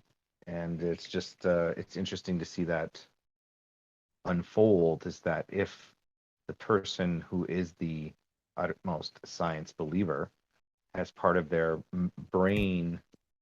Because science is awesome, but there is a limitation to every practical man construct. Anything man construct, there's a limitation to its use, and that there, I think, is, you know, they don't like to admit that, probably, right? Because then it's like, then they don't know. Oh my God, there is a limitation to what we can know, and what we can discover, right? That's probably the ultimate fear to any glober, especially Rumpus. Yeah, it's all tied up in this philosophy. We're the most advanced. We're the most intelligent. We are the apex predator of all time, at the peak of its history, and there's nothing else. We're essentially the rulers of all around us, and only have nature to contend with. And they even want to control nature, right? Yeah. So, and I think they are controlling nature. Have you ever looked into? I never knew this, but Tesla had these pyramids, and he had an earthquake machine. I've I heard guess something Tesla. about that, but no, I haven't looked into Tesla too much. Tell me about it. I don't know. I just heard about this recently, and just wanted to inquire if anybody knew about Tesla's earthquake machine. So, or the three pyramids that he would work with, and lots of funky shit, right? Lots of three. If what is six? If six was nine and three, he'd go around his office building 3 times. Anyway, I'm just going off on a tangent with Tesla's not Tesla, but yeah, interesting times, man. I don't think we'll get to a peak like you think. I think it's just drawn out, and it's old debate rehashed with potentially an improvement of their. Somebody's got an open mic. That's, I think, what it's for. Because don't they? Aren't we going to sharpen them? Well, If we're they're going to sharpen us, them. I think. That's one thing I've been afraid of, is that maybe that there's definitely some psyops going on, but maybe one of the purposes was to identify all the mistakes that they made, and so that when they launch this new moon mission, that they correct as many of them as possible. And we're actually fucking helping them avoid making the mistakes that were so obvious during the moon landings. So all in all, they didn't do too bad a job. There's no smoking gun, in my opinion, but still obviously fake. But who knows? But we're getting sharper too, though. I really do believe that I feel personally that I'm learning more and more and identifying more and more, and it takes a while just for you to be able to think about things outside of the ball paradigm, because it's kind of like you've got this structure in your head and it only works one way. You have to figure out the art of the possible and play with all the pieces and jumble them up and try to put them back together before you see, what's possible. Oh wait, this piece that looks like it went over there actually goes down here. Does that make sense?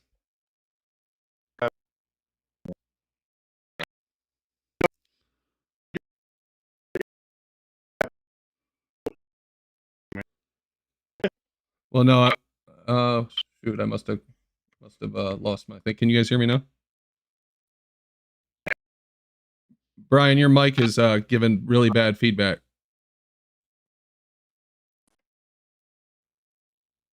Anyway, no, I was just saying that it takes a while just to get your head outside of the ball model. Like sometimes we talk to ballers and you're like, this Polaris thing. Well, no, the stars can go down towards the horizon, just like we're talking about. They can descend it. Well, no, they can't, because they're millions and billions of miles away. It's like, well, no, on the flat Earth model, then they wouldn't be that far away.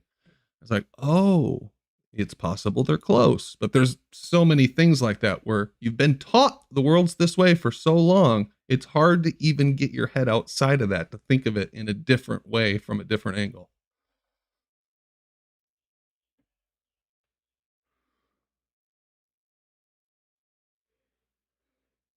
Anyway.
Okay, guys, I'm gonna restart OBS. It looks like I crashed it when I was messing with that file.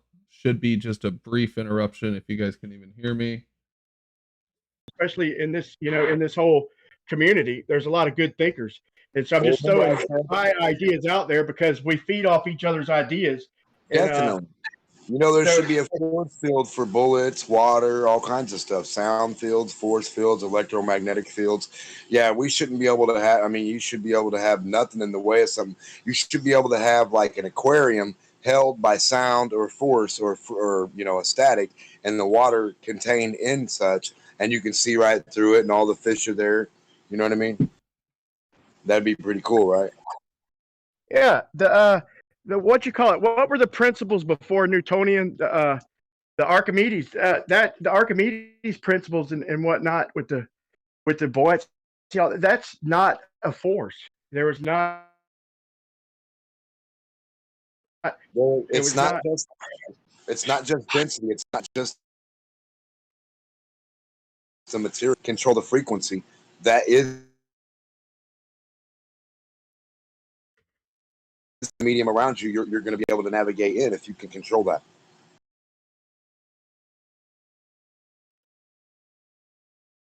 Everything is a frequency, a high or low, or some kind of pitch of some sort. Whether you can.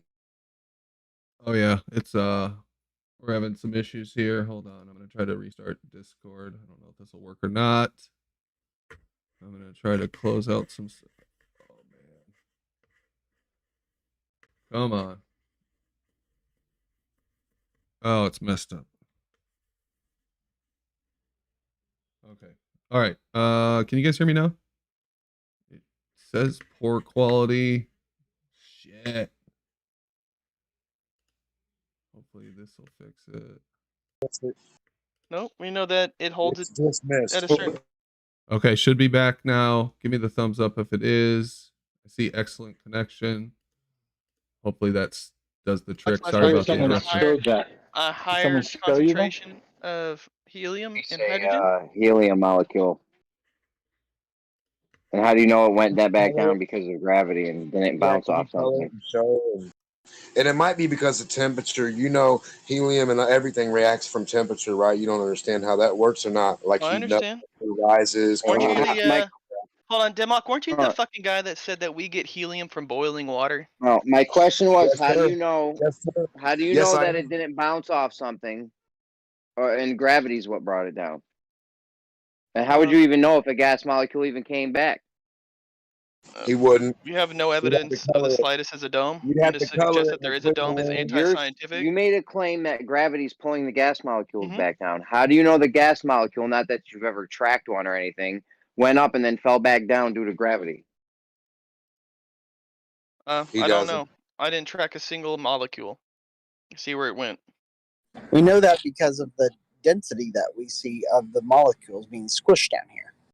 Density of something you can't Jeremy, see. get a vacuum chamber, put a helium balloon in it, and then remove the air, and then watch What's what that happens to gonna the balloon. Yeah, and then when you pop the container, the gas fills the volume. Yep. When you What's that gonna do? pop the balloon, the gas, Jeremy, all the gas Jeremy, we know, inside the balloon, it fills the whole volume. Jeremy, we know that gas compresses when and only when there's a force applied to it. Okay, we see Yeah, when gas. you force- Hold up. We see gas compressed here at the surface. We see it less compressed at 10,000 feet. Okay. When you create a vacuum, it's being sucked from one certain point. So there, Where's the Jeremy. flow? That's where we see the gas coming back here. I can't believe they have the audacity to bring up vacuum chambers with helium. Okay, it takes everything you can to get a helium to barely drop.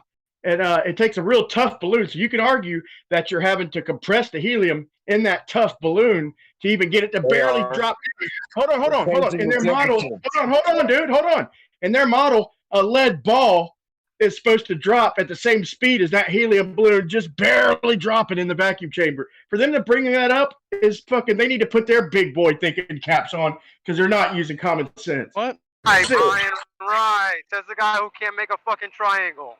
So Jeremy, Said the guy who doesn't understand electrical continuity. Says the guy or that thinks that we get fucking helium from guys, boiling hold up, water. Hold up. You do get helium from No, boiling we water. don't, dipshit.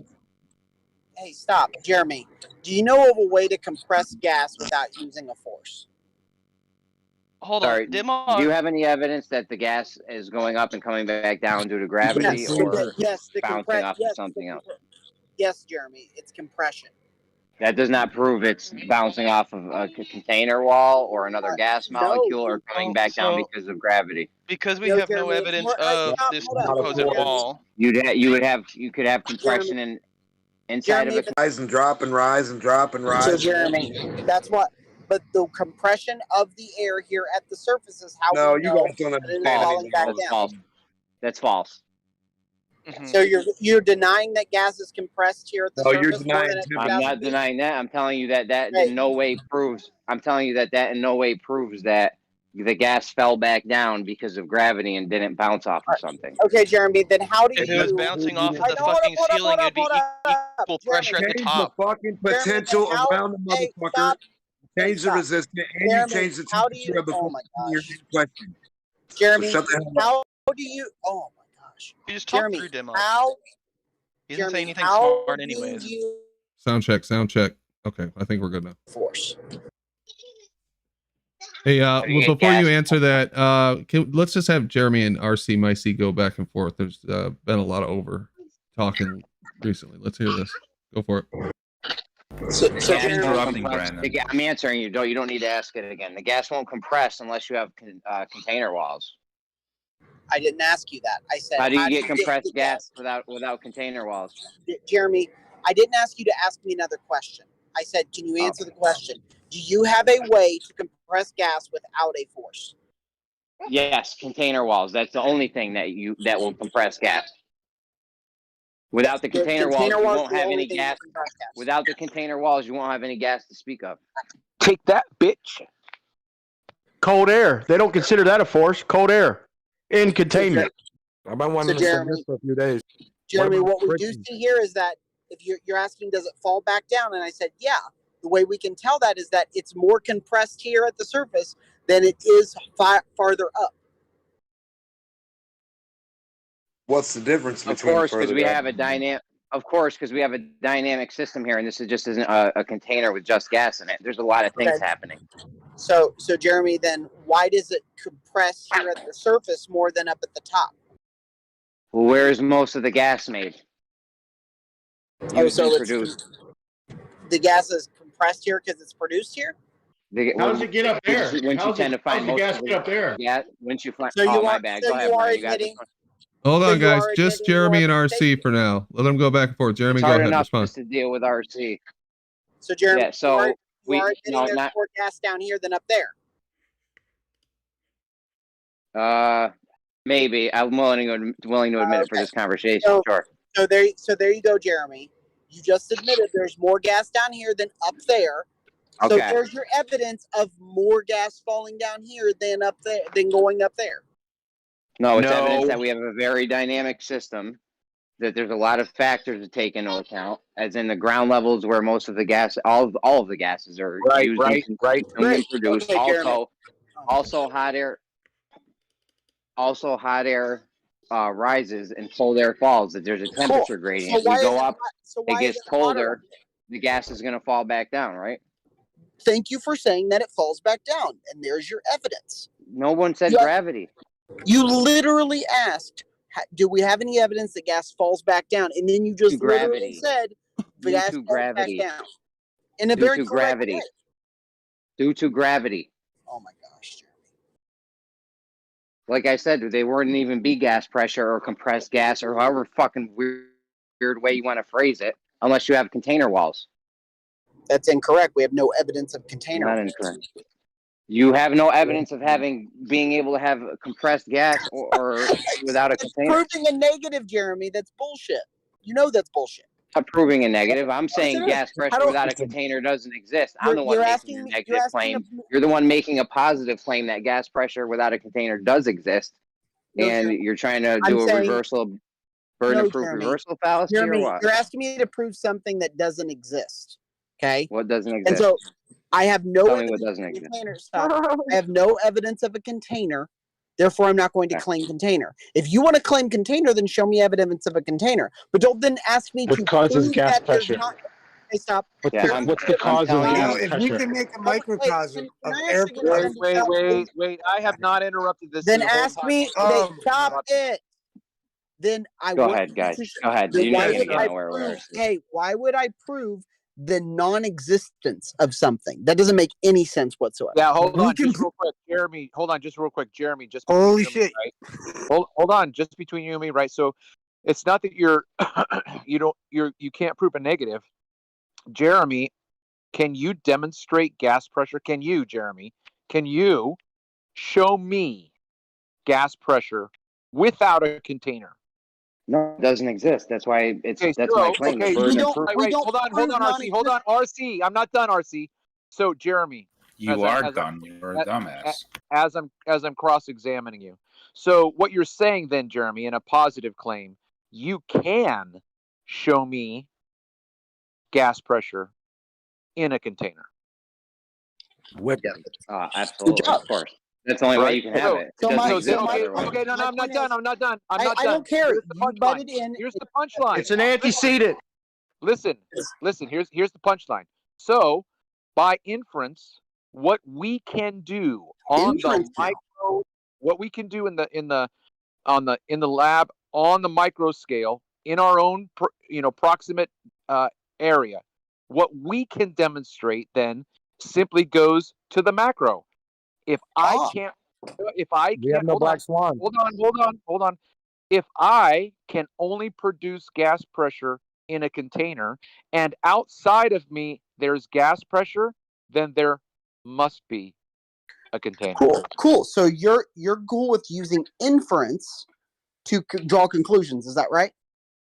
Yeah, unless you show us gas. Cool. Unless you But show now- us gas. now- pressure okay, without a now be container. quiet for a second. Now I get. Now if you're going to go on a 3-minute time, That's not inference. That's I logic. let you talk. Now it's my turn. So if you're cool, as long as you have an empirical basis for your all right, claim. cool. I got my empirical basis. Here it goes. You ready? Here's inference. I see gas pressure down here, and I see less of it as it goes up. And as far as I go up, it gets less and less and less and less and less. There's never a time where it gets more. So guess what? By logical inference, I can say it goes to near zero. That you're being contained by a temperature and a medium. Oh, stop. of Stop. Be quiet. So And I would say, though, here you go. I would say, Hey, hold up. Stop. You just said I'm allowed to use inference. I just used inference. You made it. Yeah, you made your inference. You made your claim with inference, and I would say, And it's all backed up by empirical observation. Okay. Yeah. All right, Listen, so I there would- you go. Okay, wait, now shut the fuck up. you're asking me. I'm not done. I didn't Now ask you're- you anything right now. I'm not done. I am not done. I didn't ask you anything Now right the now. point Okay. is, and now Just the let me point is, respond to your I first. am Let me not respond done. to your first point. No, Let me respond I to your am not inference. done. Now the point is, if you want to try to tell me, prove the non-existence of something like a container, that is completely nonsensical. I didn't Because say anything trying like to- that. Shut the fuck you up. said- if you RC, say shut the fuck up. if I you didn't say say anything prove about gas proving the pressure non-existence. without a container, that is asking me to show you the non-existence of something. That doesn't make any sense. No. Shut the fuck up, RC. No, we are the ones saying that. Hold on, Travis. We're the ones saying that gas pressure without a container doesn't exist. You guys are saying it does exist. Burden of proof's on you. Great. There is no observed container. So you're saying we can have gas pressure without a container. I'm saying there's no observed container, and we see gas pressure. So is your claim we can have gas pressure without a container, or are you with me in saying we can't have gas pressure without a container? No, my claim is we have gas pressure. There is no evidence of a container. Pressurized gas can only be pressurized in a total- container. Hey, that's circular reasoning. It is a necessary No, antecedent. absolutely not. That is not circular reasoning. Yes, it is circular reasoning because, No, it's as you not. said, it's definitely not inferential reasoning. No. You can't have ribeyes without the cow, buddy. Listen, It's a man. necessary antecedent. It's like if I were to ask you to drink some water without a container, could you do your that? problem is that you cannot show me a container. Therefore, if you want to claim container, you can't do it with any evidence. Can I ask a question? Every demonstration Can of I air ask pressure a will have question a of you, container. RC? So if Sure. I had let's say I had a container with some gas in it, Okay, and it was all the same temperature. The outside was the same temperature, and then I introduce, say, a flame to the underneath of the container. What's going to happen in the container?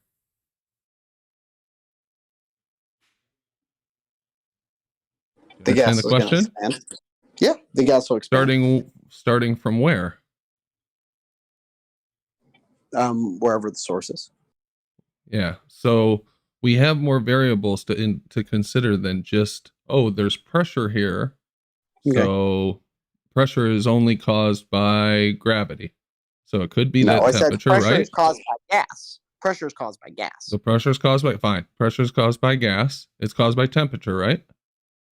No, it's just any time that there is gas, there is pressure. Pressure is not, so temperature doesn't change with difference in, or temperature doesn't change the pressure?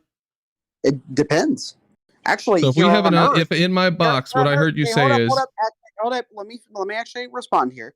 So actually, here on Earth, when we get 90 degrees Fahrenheit or whatever you want to say, like 30 degrees Celsius, however you want to talk about it, okay, the pressure doesn't actually increase. Do you have an explanation for that? What are you RC loop in referring general. to? What are you talking about? When we have 90 degrees here versus 50 degrees here, the air pressure stays the same. All right. So let's say what I heard you say is an uneven application of the heat will cause a temperature differential within a container, correct? A temperature differential? Yeah. It'll cause different temperature, a temperature gradient within the container, won't it? No, for a very or I mean, short a pressure gradient. In a container, it will be for a very short amount of time, and then it will equalize. We never see that pressure equalize here, so you're actually digging yourself a grave. What if there's a source of cooling on the top? So I have heat on the bottom, and I have cooling on the top of the container. Oh, I wouldn't know. I've never tried it. Yeah, well, you should look at Good Time. You should look at Good Time for All, his channel. He did it. Cool. So hey, Isn't go that ahead, what Brandon. it is? So Brandon, you need to look at my channel. He didn't show a differential. He showed a theoretical differential. I showed an actual differential. So Brandon, so RC, you're just gonna pass. You're just gonna pass. No, over. hold up. No, you're just gonna pass over that little tidbit, right? Hey, Go check out Good Times for All. Travis, you're interrupting. Wait your turn, buddy. You just interrupted my interruption, Ed. Shut up. Now wait your turn. Brandon, you did a great job of saying, okay, so if our heat source is on the bottom and our cooling source is on the top, cool beans. Is our heat source on Earth on the bottom or on the top? It's actually in the middle, right? Bottom. A little bit everywhere, yeah. And the bottom, Yeah. there's heat coming from Earth. Earth heats up. Yeah, there's heat coming from the ground, bro. No, hold up, Brandon. You just dug yourself a deeper And hole. gases are always being made. I'm not. and Dug myself a goal for what? transmuted All I did into was other ask you things. questions. Oh my gosh. Poop. He will If not you want stop. to This is say- unbelievable. If you Hold on. Piece of poop, RC. Hold on. if you want to say that you should be paying us to be here. if you want to should be say that paying the us. source of all of the pressure is heat, yet we know that the majority of the heat on Earth, especially in our atmosphere, comes from the sun, yet when we go up, it gets colder. Brandon. Yeah, don't be a patronizing dick. Why are you just putting one thing? Why are you saying, okay, well, now you're saying temperature causes pressure? Well, I didn't Like, say why that, are you Brandon. doing Well, that? hold Brandon's the on. one who's saying My that. only point No, was. he didn't say that. He my said only you're not point- taking it into consideration. My only point was that there is potential for a pressure gradient inside of a container. That's it. Okay, cool beans, but we Yeah. don't have any evidence of a container. Well, I would agree. I would actually Every listen, guys. demonstration of We don't have pressure any has a direct evidence container. of a container. He's right. We don't. We can't walk up to the container and point to it and say, "Here's the container." We kind of But do. we also got- don't have any evidence of gas pressure without a container. Got declassified Hold on. We've got documents saying resistance it. everywhere. Hold on. No matter what air or medium you go in, there's resistance. I don't care. And then no matter where you go, there's some type of temperature. So temperature and a medium, you know what I mean? And in the resistance itself, like when you wave your hand, there's always containment. It's resistance itself. No matter what you're in, there's a medium around you. So Brandon, what I'm getting at here is like if you want to use the analogy for Earth of like heating up something from the bottom and cooling it from the top, I conceded to you. Like, yeah, I could see maybe a gradient forming in a big enough container like that where it takes too long for it to circulate and all that stuff. But that's nonsensical from the Earth's point of view because the majority of our heating comes from above. And yet when we go up, it gets colder. Like, this is not... You This assume, is you assume we think you know what the sun is. Prove that claim. What? Prove the claim? Yeah, you have to prove that the sun itself is hot. Prove it. That- No. Hold on. Did you really just ask me to shut up, prove the Marcy. sun No, is hot? shut up. No, shut up. Listen, I'm just going to do You literally just asked me to prove the sun's Okay, hot. listen, Yes. don't listen. Oh my stop. gosh. No, I'm gonna have a hold on. stroke. RC, again, Good. you just made the claim that the majority of the warmth of the Earth comes from the sun. Prove that. Yeah, the majority of the heat. Don't that say it again, you fuck. That we experience in the He can't atmosphere prove that. comes from He the can sun. only repeat. Yes, it comes from the sun. Well, The so reason that we what do you don't guys mean, say it Paige and, again- and All right, Travis? yeah, don't let What? me answer. It's fine. Hold on. What do you guys Correlation mean doesn't always by equal causation. what makes you think that the source of the heat isn't the sun? What is the alternative that you're suggesting there, Mike? Yeah, are you stupid? Listen, When there's no sun, it's cold. Okay, shut up. Dumbasses. Cold ass. You know what? Hold on a minute. All you've been doing is sitting in here and throwing insults. That's all that you've cold. been fucking I have not doing in the insulted background. anyone, Brandon. I Not haven't you, insulted asshole. That's what he said, man. If we got ham, what do we know? What do we have to have? We don't need to see a fucking pig. If we have ham, then we know there's a fucking pig. Okay, pressure is containers is a necessary antecedent of gas pressure. You cannot have gas pressure. No. It's in the definition. It's in the definition. Well, Pressure. then show us No. pressure Can I ask a without. question? Like, then Can I show, ask a quick question? demonstrate, like we can. Can I ask a quick question? Where is the claim of no pressure on the globe side? Where do we claim that there is no pressure? Nobody's saying you claim that. Sun shines. I didn't get any Fucking of those. backwards ass motherfuckers. Wherever the sun shines the most, that's where it's the coldest. Where's the Listen, why is it cold on top of a mountain? Why is it colder on top of a mountain? where's the claim for no Closer pressure to the side? sun, aren't you? Because you're I don't far away know. from the heat source of the ground. And that's where all the heat is. What claim for no pressure are you talking about? What the fuck are you talking about? You're saying that we need a container for pressure. So where is the globe claim that there is no pressure where you would need the container? That is We're not absolutely saying you don't have nonsense. pressure. We're saying you have pressure. That's why you need a container. My goodness. Okay, okay. And I mean, sure, so the universe must be contained then. Okay, Oh. look, the universe, listen, the universe for us is our sky. It doesn't go any farther than that. There's no such thing as outer space. Okay? Imagine you're the dealing with sky being like universe- a And projection. we have outer space in our model. I know in your Which model. still has So pressure. right. So, okay, listen. When you ask us questions based on your model, you're not going to get answers that reflect your model, okay?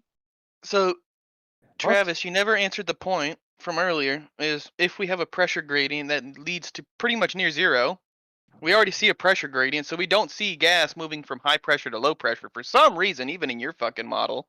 All right, what's keeping that from happening in your model? What's keeping what from happening?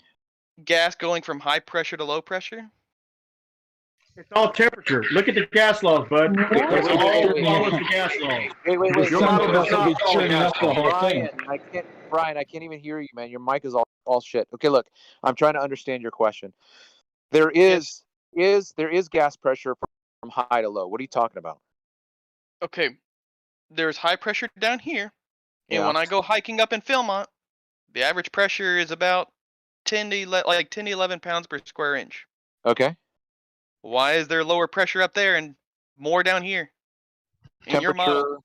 Temperature, what does that have to do with anything? We literally just went through that with Didn't, like, different let- temperatures. Yeah, so again, what does temperature have to do with like the density? I don't know. I'm not. Look, listen, hold on. I know I'm you not a don't fucking- know. Okay, okay. And Look. there's no barrier between the high and the low pressure. Yeah, but is there any gas produced up Whatever the there? fuck, guys. Hold Have on, fun, Brian. guys. Hold Have on. Let Travis respond. Yeah, my bad, Travis. Okay, look, I'm not a meteorologist, okay? I understand. So, okay, fine. So don't berate me when I say I don't know. Well, you're talking to Let me ask people you a who question do real know. quick. Is there gas produced up there? Is there any Is there gas gas produced up there at the produced? top of Mount Everest? Nope. No. No, but Well, I there's mean, gas up there. Is there there any is. gas produced 20 miles up? There is No. gas produced over there No, if you then go. how the hell is there gas up there? Your gravity ain't doing a very good job. Yeah. Gas is not produced up there yet. It makes it up there, doesn't it? Okay? It's got to Because stop we understand somewhere. that escape velocity is a thing. Escape velocity. Oh, See, they just Escape make gas go velocity. down when they want it to and have escape velocity when they want it to. That's right. Holy shit. When you say shit No, like that, you our gotta go. planet's you on gotta a go- diet, Paige, they got our planet on a diet, losing hydrogen every That's right. second. Yeah. It is. Yep. Yep, we do. Travis, But can we I also ask you? have gravity hold. Did we say that it holds on to all the gas? No, we didn't. Yeah, because it's obviously acting differently, even though the gas molecules are the same thing. They're all hydrogen molecules are all hydrogen molecules, but Right. for So, some reason, Yeah, for some yeah. reason, Who's some talking of right them. now? Well, autodidactic was. No, you. I was, Who but are you're you? right, Travis. No, This who are is, you? Who, me? I'm Chief Squatting Dog. squirting doof. Oh, okay. All right. Mhm. So yeah. So just going back. So like, if again, because I'm not a meteorologist and because I Hmm. don't have the ability to measure anything beyond my own proximity, I would not feel comfortable acknowledging that the gas pressure diminishes to near zero, right? I'm going to give you that we know that the gas pressure diminishes, yeah, but it could cap out somewhere up there that's not zero. Okay. The key factor that we're getting here is that it does decrease the further up you get. Yeah, so the fuck Or what? it could be like, And then you Because it's claim, not hold being on, made up because there. then, Because it's and then not being made up there. it doesn't or fucking it matter could be where it's like the fucking temperature. made. Hold The on. fact of the Or it matter could Well, be is, like, most of it is maybe down you should here, think about and it there's because, not very yeah, it much does matter. up there. or Alright? it could be like the Exactly. temperature. Yeah, so hold Or on. hold on a second. If it's Or being made, where's it all going? or it could be Up. like the temperature that Up. gradient that you say is Obviously Around, not. yeah, up, Obviously around, being not. God damn, recycled, guys. changing, Fuck getting me. hot, getting cold. Obviously not. There's not much up there, so it's not going up Jer- too much. Jeremy, you Uh, said it- that there's the temperature gradient, but Yeah, hot so air is less dense. But on the atmosphere, it's reversed. You go high, it gets colder, and the air gets less dense. yeah, so another thing that you want to claim temperature because Hey, you're right. dude, If you have this a guy's sealed just asked container, a question. You can't just start talking about. Can you please just be quiet he for a a- second? he This asked guy's Jeremy- just asked a question. He asked Jeremy a question. Yeah, when Jeremy, you are you we there, know that Jeremy? hot. Go ahead, I don't know Yeah, if what's he's. up? Yeah, Okay, we know that hot air is less dense than cold air. But as you gain altitude, the temperature goes down and the the density goes down. So it's flipped in the atmosphere. So cold air is not more dense than hot air, you're saying? what? Yeah, You in the make up your atmosphere, mind. when you get No, but higher, Jeremy, the this is where you've Is done cold air more dense than Go hot air or on no? Why are you mute. butting in, Jeez. RC? Hold on. Go ahead, Jeremy. yeah, is hot air less dense than cold air? Is it? You tell me. Yes. Yeah, in the atmosphere it isn't. You get So higher, it's it not. gets It's not. colder, So and the hot air air is gets not less less dense. dense. So hot air is Yeah, not but less over dense. here, That's because there's work being done on Hold the on. atmosphere. Don't tell me Hold why. on. We just know we know that it's not less dense. Hold on. If you take a balloon, right, of gas, and you increase the temperature within that gas, what happens to the balloon? It expands. What happens when you put the balloon in a freezer? It shrinks. Want to know why that is? Because as a gas gets colder, it gets more dense, gets more compact. When it gets hotter, it expands, gets less dense. Actually, hold up. Specifically, in a container, Mm-hmm. you will see that, and Yeah. that's actually how I can prove that there is no container because it doesn't follow any of the container laws that we understand happen. So when we heat the gas up here on Earth in the atmosphere, it doesn't freaking get more pressure. Now, going back to Well, what I was cool it saying, down. but hold on, going back to what I was trying to say earlier, you're going to try and say, oh, because it's colder up there, again, like because it's colder, the atoms are more condensed, therefore less pressure. However, if you were to just take like an empty like bottle of water up there, right, and you put the cap on at the very top of that mountain, thus sealing in the air at that current pressure and temperature, and you bring it down to the bottom of the mountain, guess what? Even though it might be warmer down there for whatever reason, right? It's still going to crush down. It's not going to expand because it's warmer down there, but that gas in there isn't going to expand. It's going to that water bottle is going to fucking crumble. There's only so much If gas. there's Hold on a second, Paige. There's only so much gas. Y'all are just taking a shit on gas law. Okay? Where it's colder, there's less pressure. No, your model takes a shit on gas law. I know you don't like it, bro. But your model takes a shit on gas law because where's the volume, pal? Where's the volume? Yeah, I know I'm right. Where's the volume? Hold on, you're right. It does. hang on, It does. It if does they are shit. Hold on, losing- You're right. It does shit on gas law when you're dealing with gas laws for sealed containers because we understand that it's not a fucking sealed container. Yeah, Thank we're you so much. Oh my goodness! So it's an open If you've system got now? gas escaping in your model, then obviously it's doing it.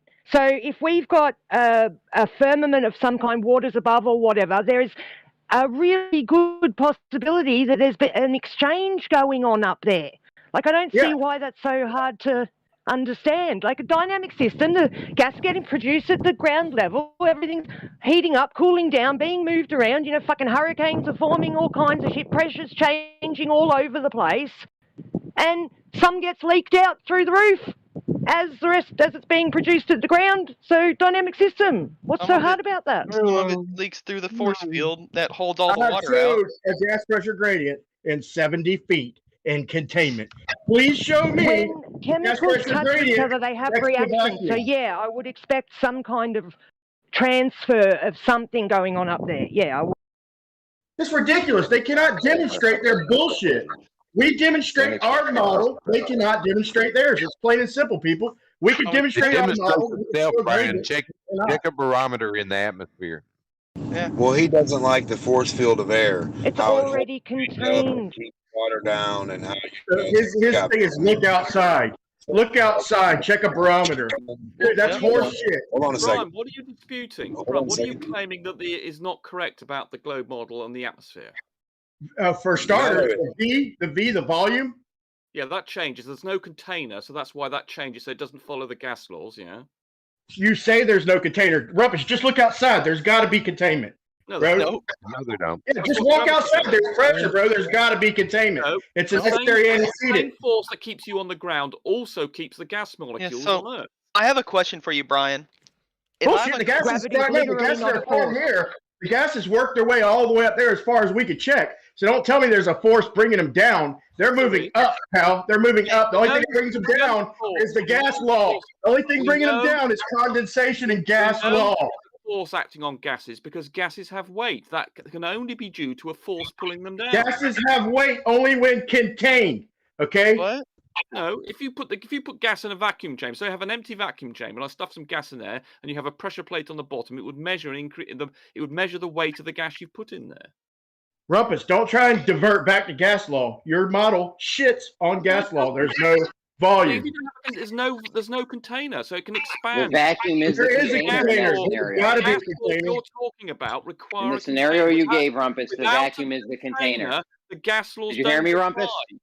Rumpus, did you I hear was me? in the middle of a sentence, Jeremy. I know Now- the thing you said about the vacuum, that is the container. Well, the trouble with gas molecules is they're moving around at 500 meters per second. If you try to measure some bouncy balls that were moving at 500 meters per second on some scales, you need to stop them bouncing off the scales. So all That's the your container's problem. doing there is to stop them disappearing off. Yeah, that's your problem. In the meantime, you can't have you can't weigh gas without a container. Well, yes, because they run away. Because otherwise, that's what they do. They'd fuck off. Yeah. 500 bouncy They'd balls fuck off moving into at space. 500 meters per second, could you? Well, Jeremy? you can't weigh me You couldn't do without it with a 500 meters per surface. second bouncy balls, so we'd have the same problem with gas. So it's equivalent. The best flat earther, Rumpus. Can you weigh yourself without a surface? If you can't, would that mean that you would fuck off from the Earth? Surface. Show me weight on a surface. Show me gas weight on a surface. Smart ass. Barometer. A lot of stupid things being Container. said. Barometers measuring pressure, not weight. The point is, gases have weight, and we can measure that weight. And for there to have a weight, they must be being pulled by gravity. They must be in a container to have weight. That's what keeps. No, we can. They must, Rumpus. They must be in a container to have weight. If I weigh a balloon, and I weigh a balloon filled with gas, and the gas filled with gas is small, that means the gas inside the balloon must weigh something. It's simple. Hold on. Hold on, Brian. Ball. Brian, switch your mic around or whatever. It's pretty bad. One last thing, Brandon. Show me gravity and gas law. We can't hardly hear you though. That's the thing, and there's a bunch of squeaking when you talk. I don't understand, Jeremy, why you've got some moderate intelligence, how you cannot see. Don't start with that shit.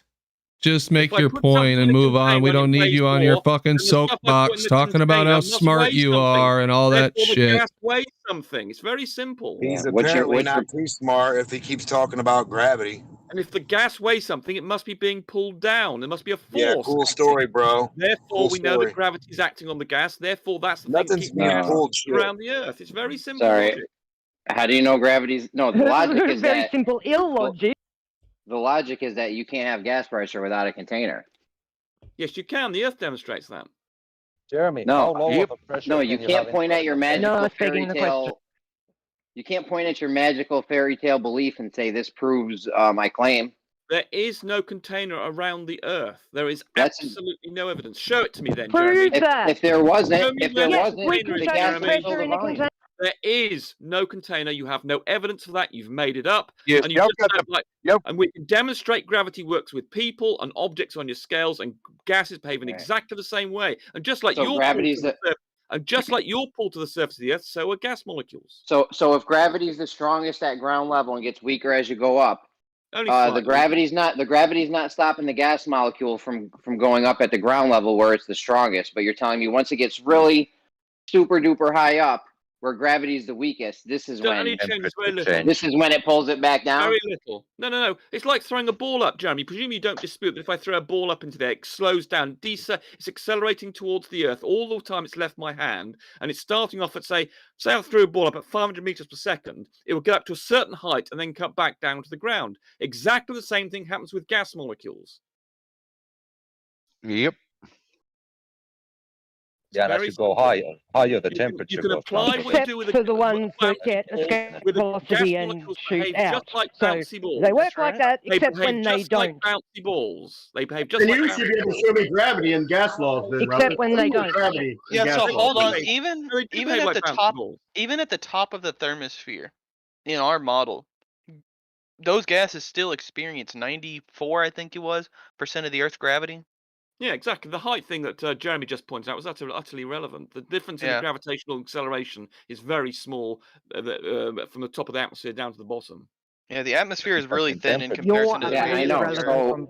So where gravity is the strongest, it's not pulling the gas molecule back down. But then when gravity gets weaker, that's when it decides. No, to just kick in. listen to me, Jeremy. It's the cumulative effect. Rumpus, Rumpy. Didn't the atmosphere extend to the moon? Adam, I'm in the middle of a sentence. Yeah, I'm just If saying you your can't see, atmosphere. I'm in the middle of a sentence, Yeah, Adam. before can you get a have, I'm chance just in a trying to second. stop You you can having get a to chance in a backtrack. second. Yeah, I'm Before talking you to make Jeremy. a false You can statement, you speak have to next. You backtrack can on. speak next, Adam. You can speak No, next. I'm just trying to save you. You can speak next. Doesn't I'm in the the middle of a atmosphere sentence, go to Adam. the I'm in the moon, middle of a Rumpus? sentence, Adam, and I'm I speaking know, to but Jeremy. doesn't You the can go next. atmosphere go to You the can moon, go next, Rumpy? Adam. I'm speaking to Rumpy. Jeremy.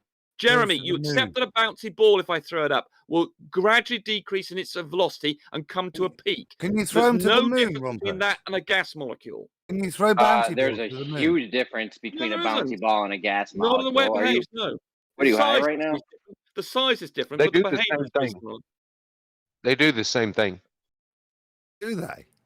They do. Yeah. And I know you don't understand this, Adam, because you're science denier. I understand it. That's why I'm so aghast at the ridiculousness of the claim, Rumpus. What's so ridiculous about it? Can you go ahead and explain why it's ridiculous? Well, Or are you just going to say it's ridiculous? Yeah, well, shut up then, and I'll tell you. I can understand the behaviour of a bouncy ball within that straightforward system. What you're claiming is gas molecules go out to the moon with all of the other dynamics that you don't account for. Like? But all you're saying is, look, this is how I desperately cling on to my belief. I can show that this not has making to a be point. the way that gas pressure can be contained without containment, right? And using gravity, because they go out up to this height, which I calculate, but oh shit, no, NASA's just destroyed that by magnitudes where they claim the atmosphere goes to. Oh, wait. Do you not understand the atmosphere thing? Your weak little minds are happy to accept, yeah, that if I Weak. throw a bouncy ball up as a demonstration, that's sufficient for your cog disc to kick in and for you to accept. Okay, it. So was there a point I'm never somewhere going to in here? change. I'm never going to change that because I I'm know not you're not. talking. I'm not talking to you Muppets. I'm talking So to the other people out there that I know, so you're aren't not really making a clearly point. in this heliocentric church. Is there a point This is somewhere in okay there, for or this is did I okay just? for random one. When Rumpus does it, it's not okay. Yeah. Y'all So, can include gravity. Y'all need to make new gas laws. but thank you, Adam, for spending 2 minutes to minutes not in make 2 a hours. point. 2 Anyways, minutes in Yeah, 2 if hours. y'all include gravity, you need to include it in your gas laws. You've Are y'all been here for kidding me? hours and not made a point. No, you Brian, just don't listen, Brian, in the gas autodidactic, law. and I understand that. Brian, in the gas laws, what's the relationship between temperature and pressure? And what's the relationship in the atmosphere? Relationship between hot and cold. What do didn't I ask do? you, It's Dima. hot or cold? I didn't ask you, Dima. Fuck They're is on joined the at the hip, bro. pepperonis? Yeah, they're joined in the hip. If temperature goes up, what happens to pressure? You do realize that 50 miles over the span of the earth is about the size, is smaller than the size of a human hair? You do understand that, right? You also understand that we have demonstrated a pressure gradient inside containment. Me and Good Times for All have both demonstrated pressure gradients inside containment. It's y'all's turn to demonstrate. Put your money where your mouth is. Quit spouting bullshit. Yeah, so what's the relationship between temperature and density in the gas laws? Is hot air less dense than colder? We've Oh, sorry about that. Oh, I was on mute. Okay. In containment, according to gas laws, okay, the PV, the V, the volume, in containment, the colder will be denser. If you heat it up, you'll get more pressure. That's in containment. Do you hear me? Why don't we get that in the atmosphere? Why does it get less dense and colder? Because it's contained. Okay, the gas is produced at ground level, but there's still gas up there at 30 miles acre. There's still gas up there at 20 miles. Why would there be gas up there when it's created here at the ground? Why would there be gas at the top of Mount Everest? There's no gas created up there, but then it's got to cool down. Hold on, it's got to follow gas law. It's got to cool back down to drop and to change form, to change the liquid. Okay, it's a cycle. Okay, you need to research this shit before you come with your bullshit. Everything follows gas law like it's contained. Just like I have a question for you, Brian. Are you familiar with the Bremen Tower drop? I don't believe in that bullshit, dude. That's just like a fucking knuckleball. Okay, so for those who don't know what the Bremen Tower drop is, who actually want to learn about science, the Bremen Tower drop is. It's like a knuckleball. It's like throwing a knuckleball. Is it like throwing a knuckleball? Dude, I muted him. He was getting too condescending for. Condescending, yes. The atmosphere with no spin, it knuckles. That's why in the Bremen Tower fall, there's no prediction. They could not make accurate predictions. He can spout off some bullshit that they might have cherry picked, but they don't know what a ball is going to do when it's moving through the atmosphere without rotation. No, because it's called a knuckleball. I think they should do it in a vacuum, right? Then they should put a mass next to it, like how when you put the thing next to the water. Either way, they should try to put a mass next to something falling and watch it deviate from falling. They tried it. Hey, listen, they tried that. It didn't work. That's why you don't ever hear about it, because they tried that and it didn't work. And they want to still talk about mass attracts mass and unparalleled plums and all that. Mm-hmm. But show it then. Why it doesn't work, right? You know, the only one that I've seen like that with the feather and the bowling ball, and maybe there's more out there on that scale where they're in a big vacuum chamber, is the one with what is it, Brian Cox, on BBC that has all the cuts in it. Why aren't there more videos of those drop tower tests out there? Has anyone seen any? It's all a wind up, Brandon. We're meant to, those cuts that you have within that video. They're placed there specifically to cater for the conspiracy crowd, or maybe the flat Earth crowd specifically. When I think about mass attracting mass, think about dropping 2 bowling balls into a deep diving pool. And imagine the water being the ether and the mass being the mass, right? There will be a disturbance or a perturbation within the ether or the water. So in a sense, no matter where you drop the 2 bowling balls, they will become closer together because of this disturbance that they will create. Yeah, the fluid sort of dynamics, different and pathways we that can they will manifest describe. ether, but they don't want to do that. Right. Well, I was just going to ask Brian. I bet you Brian agrees with the ball earther that there's no ether, or you don't have to incorporate ether. And if you're at that pathway, well, you're lost, I should think. There's got to be some kind of background. I mean, wouldn't there have to be some kind of ether? I mean, just for us to be here. Evidence of ether. Let's see it. Repeating cloud patterns. Hang on. I have an answer to that. The repeating cloud patterns, and also, when you have the tide going out at the beachfront, and you see all of these wrinkly lines appearing, this hasn't got to do with wind or anything like that. This has got to do with sand and how it reacts to this prevailing force. There's no other reasoning for it, because the sand should settle flat everywhere, but it doesn't. I'm on the fence with ether, man. I'm on the fence, guys. Just so you know, I'm on the fence with ether. Because they have showed demonstrations, but it hadn't been scientifically proven. I will admit that. But man, there's been so many demonstrations. Ether disproves the globe on its face. That's why I'm a fan of it. But as far as natural science, I got to be honest and say it hadn't been proven. I'm on the fence, man. I'm still up for grabs on that one. Brian, look at your local clouds and your local sky in the beautiful neck of the woods you're in, and you'll see repeating patterns as you observe over time. Another question for all of us is, why is the underside of all clouds, this is a flat Earth sense, right? Why are the underside of all clouds flat and formless? The reason for it, and I say it's the ether, which emanates from above. Space-time, gravity, Einsteinian is metaphor for ether. But if you try to paint a box from above, you will get 3 sides in potential, but you won't get the underside. So that's a different matter. We need to have a disclaimer after Pete talks that not all views are shared by the show and its constituents. Sure, but listen, this is flat earthers Thank you, sort of throwing ideas around. Regarding the repeating cloud patterns, I'm absolutely certain that the repeating patterns in my own sky are equivalent in your sky, no matter where you are on Earth, because there's a central emanating fashion. This is down to the ether, but yeah, don't believe what I have to say. That's okay. Clouds are giant, nasty clouds. Hey, I'm looking through these videos, these drop tower videos, looking for one. And I came across a video that is titled, Professor Brian Cox Explains Why Ghosts Aren't Real. Oh, fuck, man. So any of you ballers seen a drop tower video other than from Brian Cox where they do like the bowling ball feather thing? Do ghosts have cocks, Brandon? Some of them, yeah. How do you know? Prove it. At one point, Brian Cox was claiming he had secret wormhole technology to make a new London on Mars. What an asshole. I mean, the obvious joke is obvious, but Cox is an asshole. Hold on, some Glober just messaged me. I don't know what he is, but he messaged me. Is an open pipe a container for gas, right? Now, when we say containers, we're specifically talking about the walls of a container. So if it has no top or not, I don't really care.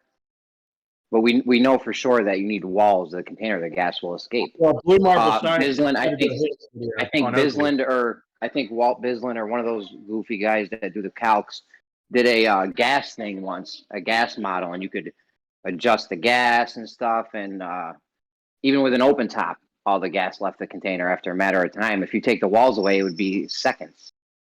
Jeremy, he's asking you that because Blue Marble Science just did a hit piece on Oakley trying to twist his words, trying to change weight to pressure. When Oakley's talking about pressure, it's Blue Marble Science's desperate attempt to keep his PVC as not a container. Blue Marble Science, I know you're listening.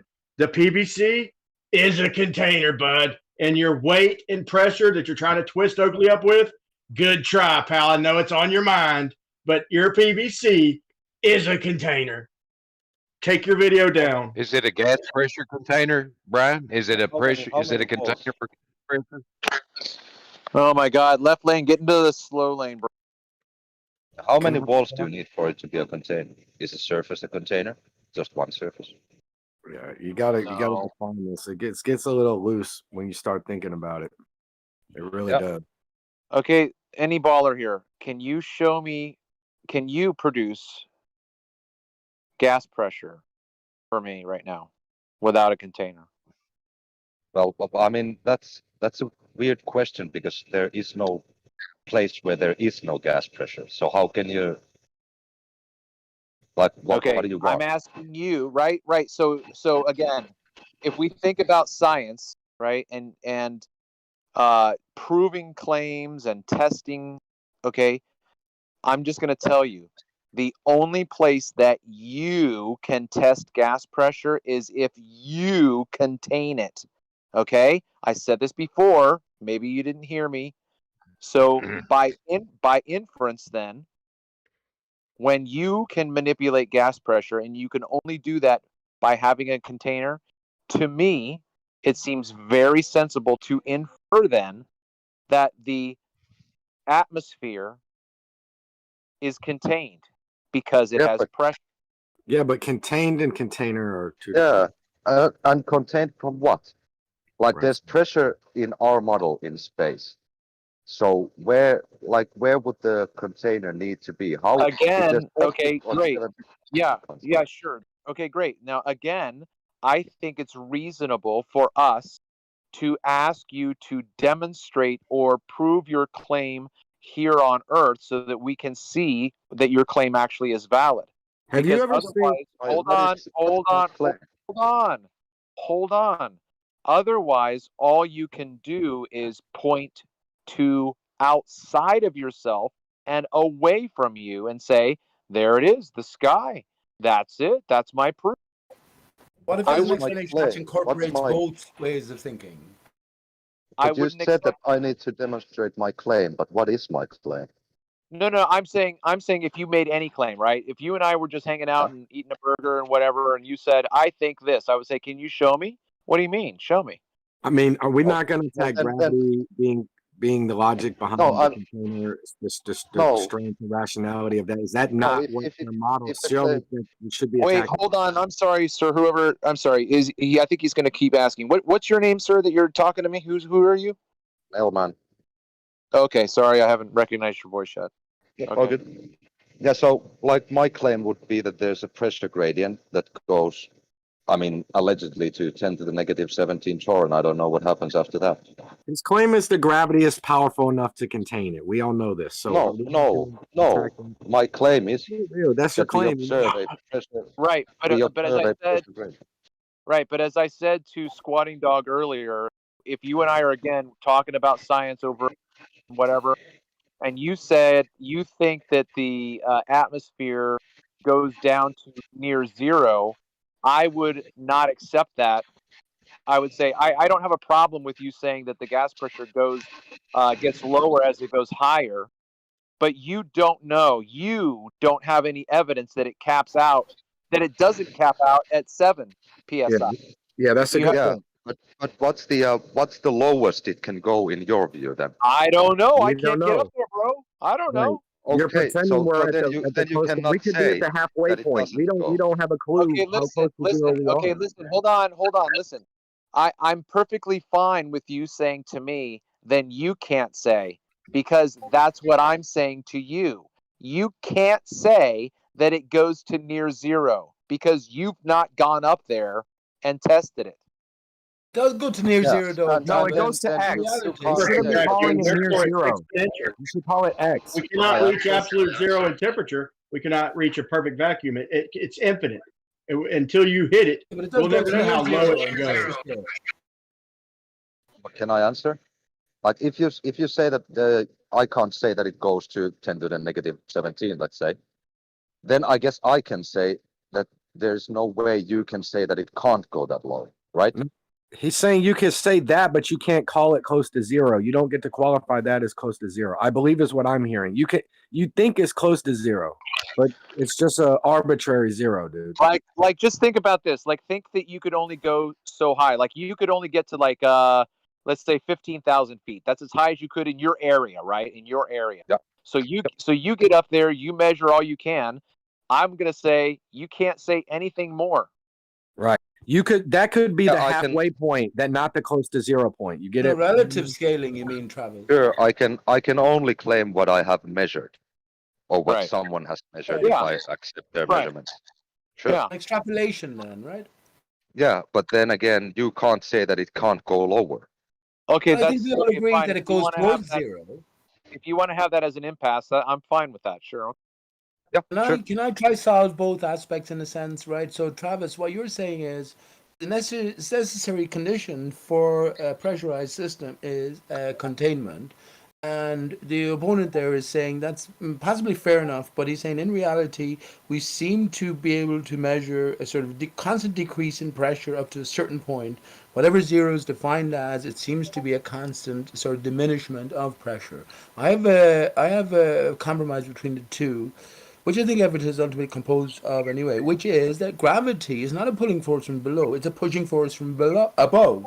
If there's a fixity between Earth realm and whatever lies beyond, whether it's empty space, which I don't think it is, I think it's heavy waters myself, or whatever. But if there's an opposing force from above which is associated with this barrier, and it's a pushing force, then you would expect to have a vacated zone. And as you increase distance away from that imposing pressure, imposing force, you would expect the pressure to increase. And I think that's pretty Think satisfactory. about air levitating something. You could push a jet stream of air on something and it will lock into place above that jet stream.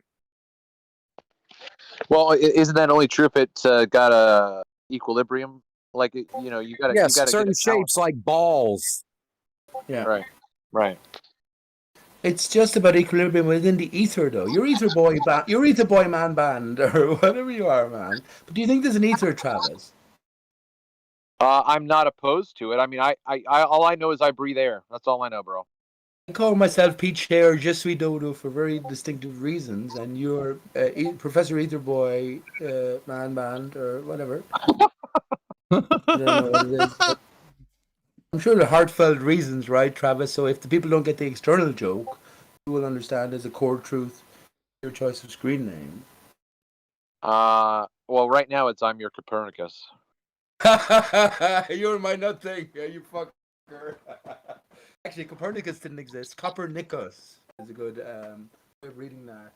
All church roofs are lined with copper, especially the old church roofs. Why? That's because they distort the ether, so the ether isn't sort of natural. So they reflect the ether, and below it, then you have this calm and peaceful zone where all of the people inside the church building are capable of being influenced by the great organ 432 tuning vibrations and the soothing voice from the pulpit offering. Yeah, I don't think church. Pete must be a fan of Samuel Rowboat. What metal? I don't know about that. What metal did you say that the ceilings of churches are lined with? Copper roofs, because copper, if you think about copper, how it reacts with magnetic fields, the most likely you can maybe harness the copper or the ether first of all via the copper, but more importantly I think it's for the purposes of sort of putting people into a certain state within the church building, especially of old, right, and just influencing them by the lectures from the pulpit, but more importantly the church organ in the background, putting out all of these deep resonant tones to put people in a hypnotic state almost. As Yeah, if I don't think people that's need any more brainwashing. Fuck, man. No, that's the early brainwashing, Brandon. Remember, there was no television, newspapers, radios. The church then put themselves up on a pedestal, representatives or intermediaries of God. No, just think Everyone about it. listened. No, just think about it rather as a concert, right? I mean, you go there to experience the sounds of the world.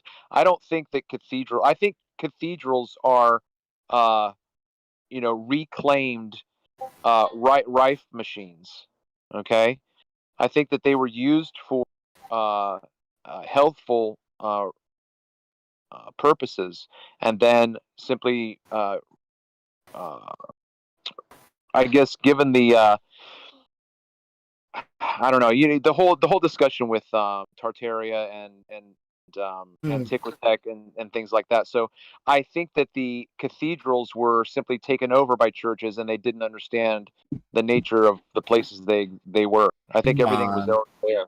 Come on, man. They know exactly what it is. It's just a They continuation. did understand, and they purposely.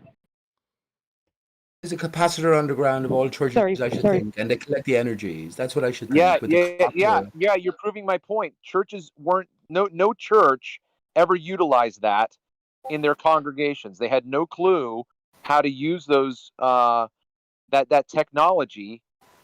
They just it just doesn't exist. That's nonsense. Come on, man. And if the ordinary You show clergy me, didn't okay. know- You show me, right? Again, any evidence that any church utilized the mechanisms that way. Listen, you're talking to someone who thinks that 9/11 One World Trade is a massive ray gun. Hold on. Think about this, Ethan. Think about this. Where are all of the smaller churches? If the larger churches were originally churches and they constructed them with these organs and these underground really ornate and technical machines, why didn't they do that on a smaller scale when they moved out into the? Let me pick up on that. Probably Pete, let me did pick that. up on that real quick, Pete. Hey, for the 1800s, they had a whole lot of battery technology, like technologies we're exploring nowadays. I mean, just like, why did they need all these different kinds of batteries in the 1800s? Like, they had all kinds of shit that needed power, obviously, but nothing to power it with. Look like they were batteries of some kind. There's a video that shows. I'm just saying, what what do did they call what did they need all these batteries for? And they were. They had to need them for something, right? Yeah, there's a baptismal that was like outside. Yeah, and they're showing how all the designs would make a battery in this baptismal that's outside for some reason. Why you would take your baby outside to baptize it doesn't make any sense, but it makes sense when you think of it as the energy collection or storage place, whatever they called it, and the shapes that it's made out of and stuff. I think it was Autodidactic, the YouTube channel, that might have been who went through the geometry of all these buildings, showing how they could be batteries. Yeah, we were talking about that back in Fakeologist Radio in 2013, I should think. Me and Delcroix, but it's perfectly reasonable as well. And when you think about the copper-lined roofs and the properties of copper in relation to this possible ether, this energized source that's well, copper emanating from retards above. magnetic fields, doesn't it, Pete? Right, so you can direct it, is my Yeah. thinking, Paige. And how you doing, by the way? So yeah, directing it underground. Doesn't matter what the clergy or the people are just being influenced inside with the theology. And I guess in a sense, it's like here's a brilliant example. It's like the lullaby, Rockabye Baby. On the one hand, you have this beautifully sweet melody, and then on the other hand, your attention is gone away because a child, what does he understand about the English language? But on the other hand, then the truth has been presented to you via the harsh lyric, and I think. Wait, that's veering off a little bit, Pete. That's veering off. No, it hasn't. No, it's the same. It's the same point. It's the same point. It's the same point, but. I guess it depends on where you're coming from, and it probably needs expanding upon. Ultimately, that the church inside is ultimately collecting an energy harvester, but at the meantime, they have to lull the population into coherence and just like they're doing now with Corona or whatever. Well, I think it's a clue, man. I think it's a clue, Pete. Harmonic resonance, getting everyone to, like a metronome, back and forth, all exactly the same. Hold on. As far as answering Travis, there's no proof. I got to agree with Travis, but then I got to ask Travis, you got to start thinking, why did they need all these patents for all these batteries way back then? They had more electrical shit than they were leading on. Apparently, everybody had electrical. I know. If that's where the money was going, right? Yeah, but you got to rethink the history that we've been told. Everything is out of sorts. We don't know what happened. I'm saying that that the people who are creating batteries on a low level didn't know that you could harness shit from the air. Well, my They didn't default know- is hold on. My default is that what they tell me is bullshit. That's my default position. That's dude. what I'm Just, you saying. know. Yeah, that's what I'm saying. I'm saying the reset came across these pre-existent buildings and had no fucking clue what they were for. Completely accidental, right? Like I can agree with a that. load of metal passing through a junkyard and coming out as a jet plane, right, Travis? Yeah. Well, I mean, And also, history. That is kind of fishy that we hear that quote. Why was that a famous quote where J.P. Morgan disfunded Tesla and instead saying, if I can't put a meter on it, I don't want it? I mean, why is that so popular of a freaking of a statement? Because it's all bullshit.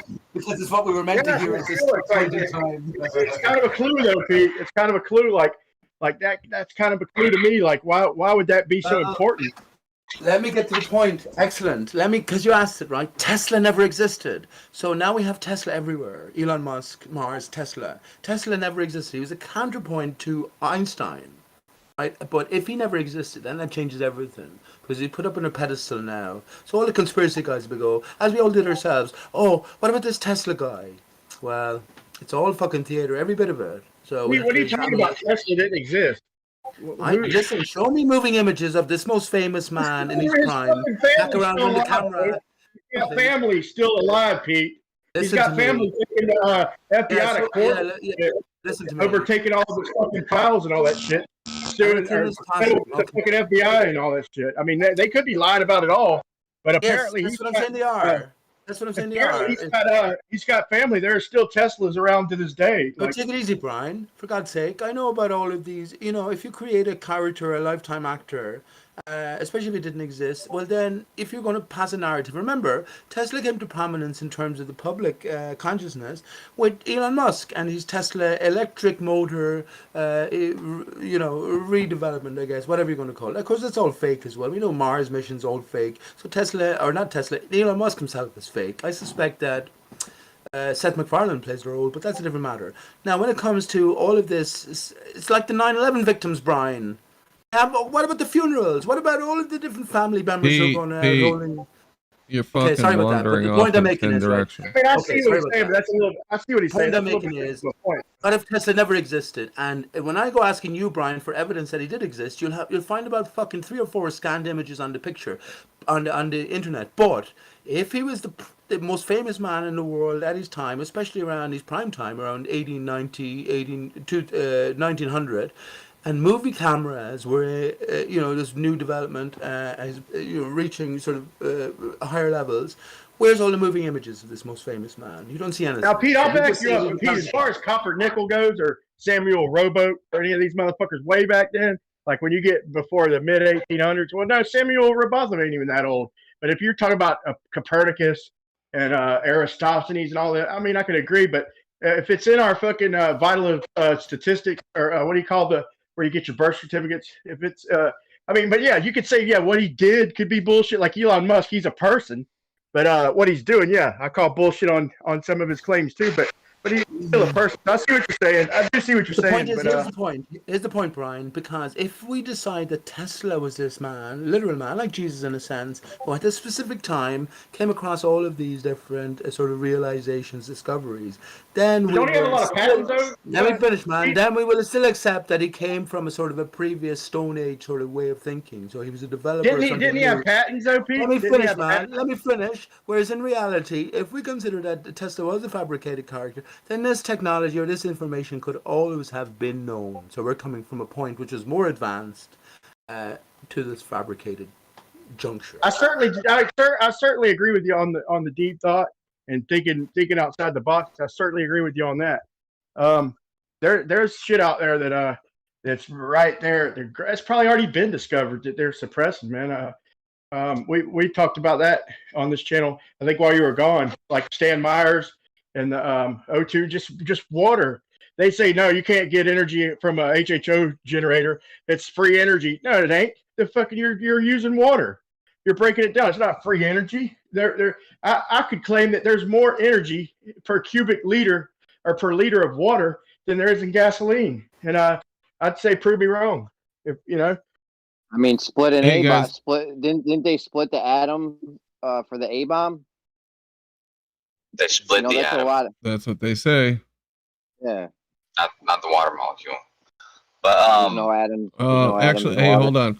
hold on, Kosho. So, I'm gonna close the show out, the YouTube show. Thanks everyone for being on the panel. There was like 45 people in here at one point, and we managed not to turn it into a total dumpster fire. So, thank you very much. Appreciate that. Sorry to anybody that was muted during the show. Not really, but water under the bridge as far as I'm concerned. But we'll see you tomorrow night, Friday Night Fights, and we'll looking forward to it, bro. have some fun. Come fuck with us. Very much looking forward to it, Brandon. They created a chain reaction that's still going on to this day. We're here 24/7 getting it in. Feel free to come join us. Yep, stop in the Discord. We got mods in here usually around the clock. Doesn't get out of control too much. And it's a pretty chill place to hang out. Only a few rules that are serious. So come on in. The link is in the description for the videos on this YouTube channel. And you don't have to talk. You can just come in and listen if you want. Or play with the Globe Chat trolls who have seemingly endless energy to pour into talking about how stupid flat earthers are 16 to 18 hours a day. So it's pretty amazing. If we could only harvest their energy for something useful. Yeah, right? Yeah, that'd be awesome. Fucking relentless. Relentless. I'd say go to Nate Oakley's, man, for almost to like keep up it's to their date. job. Keep up to date with the flat Earth debate, the way they shut it down, and come on to Brandon's if you want to beg the question and shut their asses down that way. Either way, they're getting shut down. We allow a lot of we give pretty far long rope to everybody. They can say what they want, and then we'll deal with it. But that's just the way it is here. The Globe, Hey, Brandon, just real quick. The Globers keep coming like Call of Duty zombies, bro. I feel like I'm playing Call of Duty in this motherfucker sometimes. Hey, Brandon, is that thing that you brought up yesterday with perspective, is that what you've been working on recently? No, I've got more to come with that. A lot more. But I just wanted to let that sink in. Maybe tomorrow or Monday we can talk more about it, because I do have some other stuff to show you guys. That's not even actually reliant on that one, but more to come. All right, you guys, I'll be back. I will record after the show. Thanks again. Peace. All right. Cool. Should probably put that on deafen. Thank you everybody in the chat for watching. Shout out to the mods. And George is talking mad shit in there. Pete can talk. Come on. He's all right. You get a nugget out of him every once in a while. That's pretty damn interesting. The guy would be an excellent person to be stuck on guard duty with, or some job where you had to sit in the same place for 8 hours. So I had this friend that was a lot like Pete. This guy wouldn't shut up. If you were around him 10 hours, 12 hours, 16 hours, he would fucking talk the entire fucking time. Luckily, he was funny, so it was okay to listen to. And you couldn't take a radio on guard duty. You couldn't take any magazine to look through, although we did, do some shit like that sometimes. You had to watch out and just sit there, stand there, smoke cigarettes, and look out and make sure that no one's trying to sneak on the base. But this guy would even talk when I'd go down the stairs to go into the fucking porta potty. He couldn't even shut his mouth long enough for me to go take a piss and come back. He talked all the way coming down the stairs, all the way while I was in the bathroom, and all the way up. So Pete kind of reminds me of that. But everybody's got a different opinion, and it is what it is. It's all good. Anyway, Gadget says Pete Shea is brilliant. Yeah, good night, Ian. Good night, everybody. Thanks for watching the show. We'll talk to you at 33 likes. There we go. Got to the target for the day. Perfect. All right, bye, guys.